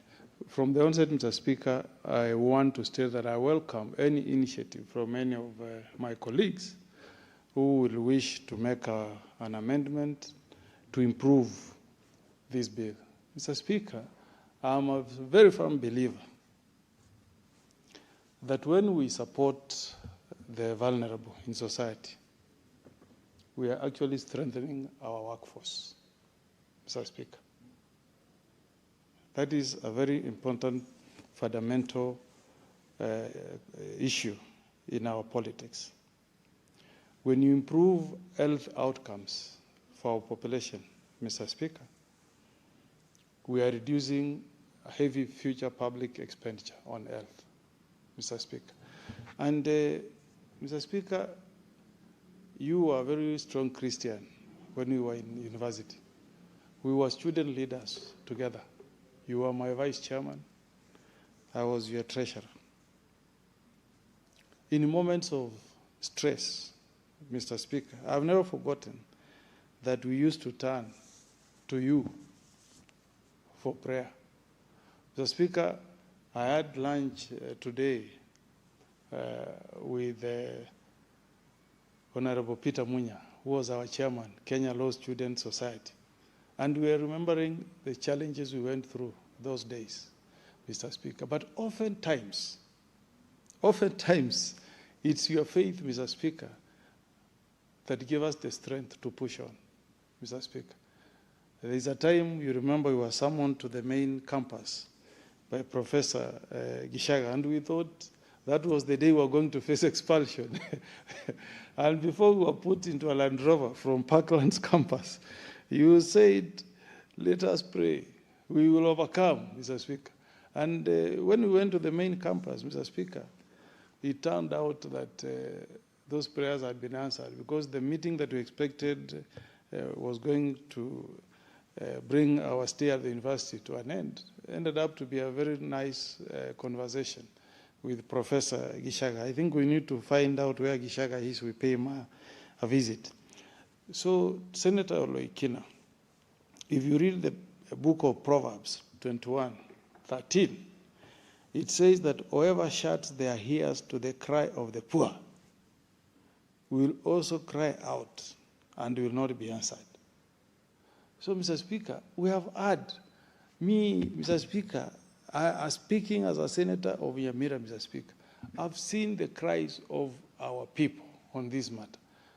I listened to the contribution of Senator Cheruiyot, Majority Leader. You heard the case he gave us, Mr. Speaker, of a family that was trying to retrieve the body from a mortuary in Eldoret. They sat, they raised money, but at the end of the day, Mr. Speaker, they could not raise the money that was required to clear that bill. They ended up using some unorthodox means through the watchman to sneak out the body, Mr. Speaker. We cannot ignore this reality in our society, Mr. Speaker. So every afternoon when we rise to begin our business here, Mr. Speaker, we pray to the Almighty God, Mr. Speaker. And therefore we acknowledge that we know what the Bible says and what the Quran says about the poor, Mr. Speaker. The book of Proverbs 19:17, Mr. Speaker, says that whoever is kind to the poor lends to the Lord. If we pass this legislation, Mr. Speaker, to respond to the plight of the poor, Mr. Speaker, we are lending to God the Almighty, Mr. Speaker. In the book of Isaiah 1:17, the Bible says, defend the oppressed, okay? Plead the case for the widows. Mr. Speaker, this bill is trying to speak to the widow in Narok, to the widow, Mr. Speaker, in Tana River, who is poor, who is hardworking, Mr. Speaker, but our economy only allows her to make less than $1 in a day, Mr. Speaker. But who, unfortunately, get some of the diseases that are so expensive to treat in this country, like cancer, Mr. Speaker. And they take their relatives to hospital, Mr. Speaker. They get treatment. But at the end of the day, they lose the battle, Mr. Speaker. And when they lose the battle, Mr. Speaker, they are told, you will not bring that pain to an end. Because barriers, Mr. Speaker, in my own community, Kisi, bring to an end that pain. That's why when people come to barriers, they view the body, so that you bring to an end that pain. I was moved to tears, Mr. Speaker, when you rose to speak yesterday, and you spoke about what you went through when your wife was unwell, Mr. Speaker. And you put that picture before us, what you are going through, your children. Just imagine, Mr. Speaker, having gone through that, somebody keeps you, in waiting, not to bury your dear wife for 3 months, 4 months. I mean, it's an agonizing thing that you don't wish even to your worst of enemies, Mr. Speaker. So, Mr. Speaker, this bill, Mr. Speaker, is trying to respond, Mr. Speaker, to a problem that is bedeviling our society everywhere.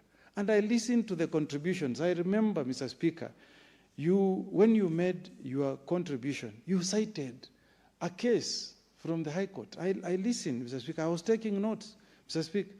And you said that the court has decreed that it is illegal to detain a dead body in lieu of recovering a debt. We went to the law school. We were told there is no property in a dead body, Mr. Speaker. There is no property in a dead body, Mr. Speaker. So instead of detaining a dead person, Mr. Speaker, we are saying the CS can set regulations. Okay? You can be told to acknowledge that you have incurred this debt, you sign off, then the hospital can file a civil recovery debt, or they can use debt collectors to collect that debt, Mr. Speaker. But not to tell you, we know you are crying, you are mourning, you have lost your loved one, but we have another case with you here. We are detaining this body. No, Mr. Speaker. You had Senator Cheruiyot telling you that I have done many interventions on behalf of my people in Tenweke Hospital, in Moi Hospital, Mr. Speaker. And oftentimes, Mr. Speaker, I'm dealing with people who, even to afford a vehicle to transport that body, is a struggle. Then on top of that, they are told, your relative was involved in an accident, brought here under emergency, Mr. Speaker. We admitted the hospital because that's what Article 43 says. But on top of that, Mr. Speaker, you must clear this bill of 2.7 million before we release the body. No, that's not the way to go, Mr. Speaker. I'm happy with the proposals that Senator Oloikina has made about us creating a fund, Mr. Speaker. And, Mr. Speaker, we want to take our country, that's what the President has said, to Singapore, Mr. Speaker. If you go to Singapore, Mr. Speaker, nobody, don't even Senator Lekina talk about private hospital or public. It is nobody.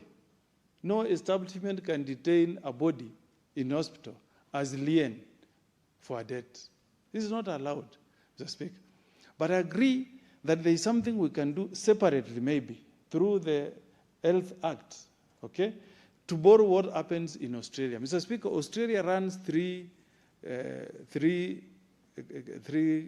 funds. Mr. Speaker, MedSave is personal savings for those who are wealthy, okay? Medicare is a personal saving for those in the middle income. But the one that is most important, Mr. Speaker, is what they call MedFund. MedFund. MedFund, Mr. Speaker, takes care of those who cannot afford.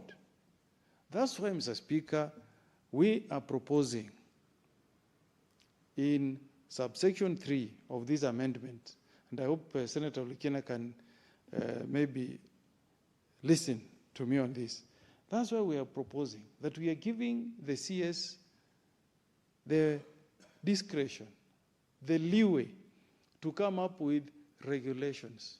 How the government will respond in to pay debts for those who can't afford, Mr. Speaker. There's that window, Mr. Speaker, because that should be an obligation. Just on a point of information. I can be informed, Mr. Speaker. It's okay. Yes, Honorable Lekina, you have the floor. Mr. Speaker, I'm listening and I just want to inform him that in most cases, it is better when the bill is completely clear instead of leaving the responsibility of regulations to the CS. Just indicating here clearly that there should be established a fund. Because sometimes when you leave that to the CS might be limited to what the National Assembly will allocate him. So if you look at it that these regulations will require money to be provided, you know, because I'm listening to your very sentimental submissions. But if we leave everything to the cabinet secretary, you might get someone who doesn't care, who doesn't give a hoot in hell. Will just say, I'm not going to do that. We already have problems with certain regulations. So my point is that I would just like to inform the distinguished senator that our submissions are that make this as descriptive as possible so that it does not now be the responsibility of one individual to be able to make sure that we provide what the Constitution clearly says. Yes, thank you, Mr. Speaker. I think that's a very useful contribution, and I'm glad that Senator Lekena seems to have taken a very keen interest on how we shall implement these amendments. And I think, Mr. Speaker, if we are all in agreement, this legislation can lead to another amendment of our health laws, Mr. Speaker, so that we make it obligatory that we actually put it specifically in an amendment, Mr. Speaker, that the government will set aside money to take care of hospital bills for those who cannot afford in society. Mr. Speaker, you know, there is a time I was in Australia with somebody you know. I think you know a lady was called Rosa. She used to be the chair of CU. Yeah, and I was visiting my sister-in-law in Australia. And that good friend of ours, Mr. Speaker, fell ill in Australia. And she needed an urgent admission in hospital, Mr. Speaker. And that's when I learned that there are societies that care about saving human life, Mr. Speaker. Because those are the days when NHIF was a true medical insurance cover issued by an insurance body run by government. So, Speaker, she was working then under the office of the deputy president then, the current president, Mr. Speaker. And I remember we made frantic calls to headquarters here. And a boy, a Kisi boy, assisted us. And NHIF wrote a letter guaranteeing that they will pay the bills incurred by Rosa to the tune of 2 million shillings. But then there was another balance because the bill was huge. You know, the hospital there said, we will treat the patient. Our approach here is that we save life first. If there is any debt, the law of this country commands us that the moment a patient is declared fit for discharge, we discharge. Then other issues of debt, that person will have signed a document that we can use to follow that patient for recovery. Now imagine if what is prevailing in Kenya was to be applied and you detain that Kenyan in Australia for God knows for how long, what would have happened, Mr. Speaker?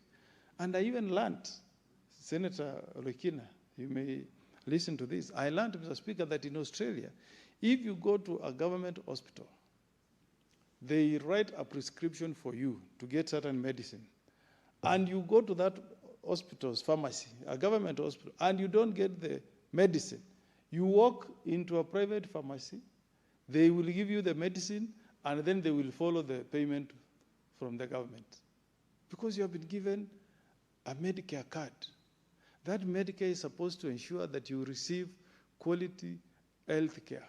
And we almost copied that to our Article 43 of our Constitution, Mr. Speaker. So if, as a country, Mr. Speaker, we have decreed that we will have universal health coverage, Mr. Speaker, then we must ensure that every Kenyan, Mr. Speaker, must enjoy that right, Mr. Speaker. And I want to state, Mr. Speaker, as I reply, that I did not bring this bill to speak to myself, Mr. Speaker. I brought this bill to the floor to speak on behalf of the people of Nyamira I represent and to the Kenyans at large. Because we are a Senate that represents Kenyans, Mr. Speaker. And we want the voice of the poor, of the poorest, to be heard through us, Mr. Speaker. And that's why I started by thanking all the 7 senators who have made their contribution to this bill, who have acknowledged that this is a wonderful initiative in terms of protecting the poor and vulnerable.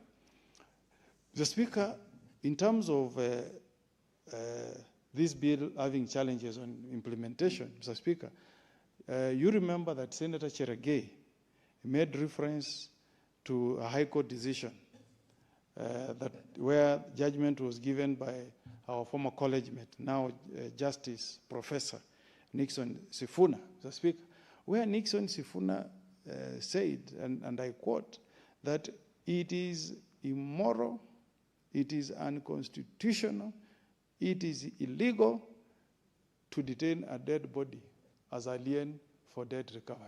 The High Court has ruled, Mr. Speaker. So what this bill is actually trying is to breathe life to that decision of Justice Sifuna. Because once the High Court has ruled, Mr. Speaker, we were told when we were in school, sources of law could be our constitution, it could be our statutes, or it could be through court decisions, Mr. Speaker. So here, the court has looked at the law, and it has made pronouncement, Mr. Speaker. What we want to demonstrate, Mr. Speaker, is that we also care to these poor Kenyans, Mr. Speaker, by putting this thing into law and policy, Mr. Speaker. Because we don't live in a highland. We know what the courts have said on certain matters, like this pronouncement. So let us enact it into law, Mr. Speaker, so that this matter can now be a matter that is in our laws and is in our policy, Mr. Speaker. I listened to Senator Ososi. Mr. Speaker, you heard him say that even as he was making his contribution, he's aware that there are a number of people from his constituency who are facing this challenge, even as we speak this afternoon. And I can tell you, Mr. Speaker, even from my own county of Nyamira, Mr. Speaker, it's only that we respect the privacy of the people we represent. I don't want to give names of families, you know, because I must show that I care about my people. I respect their privacy, Mr. Speaker. I don't want to expose them without their permission. But there are many, many families, Mr. Speaker, who, as we speak, are undergoing some agony because either their relative who was recovered in hospital is detained, okay, because they are not able to pay their bills, Mr. Speaker, or they have lost a loved one and they are not able to settle the bill so that they get the body, take home for burial. Remember what Senator Majority Leader, Senator Cheruiyot told us, Mr. Speaker. He said that when he was trying to help a family from Kericho, and he sent social workers to Kenyatta National Hospital, he was shocked to discover that there were more than 300 detained patients who had fully recovered, but who could not be released to go home by Kenyatta Referral National Hospital. That's a government hospital. If we went around all the private hospitals, Mr. Speaker, I don't know how many, the number of Kenyans who are detained nationally. Maybe it will go to over 1,000. So we must do something, Mr. Speaker, and respond to this problem. Mr. Speaker, on the proposal by Senator Olekina that we allow our governors to set 10% aside for the poor, I cannot agree the more, Mr. Speaker. Because, Mr. Speaker, just look at the audit reports from the Auditor General, not from us, because as we are politicians, if I brought a report about expenditure in the county government of Nyamira, my governor will start crying from tomorrow that senator is fighting me or senator wants my seat of government. But you read the report from the Auditor General, a professional, that very bold and courageous lady called Nasi Githongu, you will be shocked, Mr. Speaker, how resources are plundered. Remember what you heard about Vihiga. Money is removed from Facility Improvement Fund, given to the Speaker to do a housewarming, to open the Speaker's house, 10 million. I mean, that money, Mr. Speaker, can be pumped into this 10% that Senator Olekina is talking about. You saw what we were told about Governor for Embu, that she withdrew 10 million to do a public rally for borders, Mr. Speaker. So if we are really interested, Mr. Speaker, in showing love for the poor and the vulnerable, listening to the contributions of the senators who have contributed this afternoon, we are spoiled for choice. I've also listened, Mr. Speaker, that we should be careful not to donate power to the CS to come up with the regulation. I listened very carefully. So, Mr. Speaker, maybe it may be wise to rethink that clause 3, because I listened to Senator Olekina, I listened to Senator Ososi, and they said we may have very good intention, but you could get a PS or a CS who doesn't care about the plight of the poor in society, Mr. Speaker. So I've listened to the contribution of my colleague senators, and I agree that there is wisdom, maybe, in taking away that power from the CS, coming up with regulations. Maybe we need to go a full hog, improve the bill, and make it a standalone amendment that will not be implemented at the whims of the CS. So that one I'm in full support, Mr. Speaker, and I will sit down with my colleagues and see what can be done. I've also listened to what Senator Olekina said. He says, Mr. Speaker, we pair this benefit of bodies not being retained with registration as a member of SHA. Very good, Mr. Speaker. Because if the only way you will access this service is by you demonstrating that you have taken the steps of becoming a member of SHA, why not? Because, Mr. Speaker, we were told when we were in Naivasha by the CS Health that all Kenyans who are under the Social Protection Program get support, government support for registration as SHA members. So maybe what we should do also is to make it very clear, Mr. Speaker, that indigent, because we passed a law here that said indigents will not pay anything, Mr. Speaker. So we need to say if any person is an indigent, should within a specific timeline be allowed to become a member of SHA, so that, Mr. Speaker, when it comes to enjoying the fruits of this amendment, Mr. Speaker, that does not become a problem. Finally, Mr. Speaker, let us encourage our hospital. I have heard Senator Olekina speak on behalf of an association of private doctors, Mr. Speaker. It's good we also educate them because we are lawyers, Mr. Speaker. The courts have said, we are not saying that those who are able should run away with medical bills that they incur in hospitals. What we are saying, Mr. Speaker, is that there should be a way you can enforce recovery. One way, Mr. Speaker, is through a civil suit. You sue for the debt, Mr. Speaker. What we need to be very clear, Senator Olekina, you cannot use the tool of detaining a corpse or detaining a patient as a way of pressurizing a poor Kenyan to pay what he does not have. You heard Senator Masayo say there are people, even if you send them 3-4 days, they will come back and tell you, I can't raise the money. So let us also speak to our private hospitals. We are not saying don't pursue those who refuse to pay. Do so, but do so through proper channels, Mr. Speaker. The court is saying you can even garnish their salary or their businesses if you know that they are trying to evade meeting an obligation that their financial status supports. Do so, but through a civil debt, Mr. Speaker. So in conclusion, Mr. Speaker, I beg to move, and Mr. Speaker, with your permission, I beg that pursuant to Standing Order 66.3, Mr. Speaker, I kindly request that you defer putting the question to a later date, Mr. Speaker. I thank you. Thank you, Senator Mugeni. It is so ordered.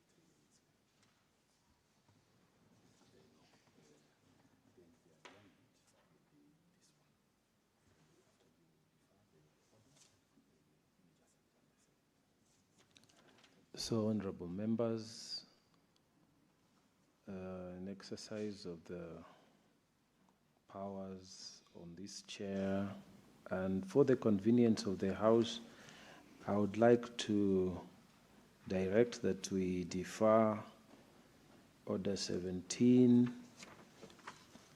all the way to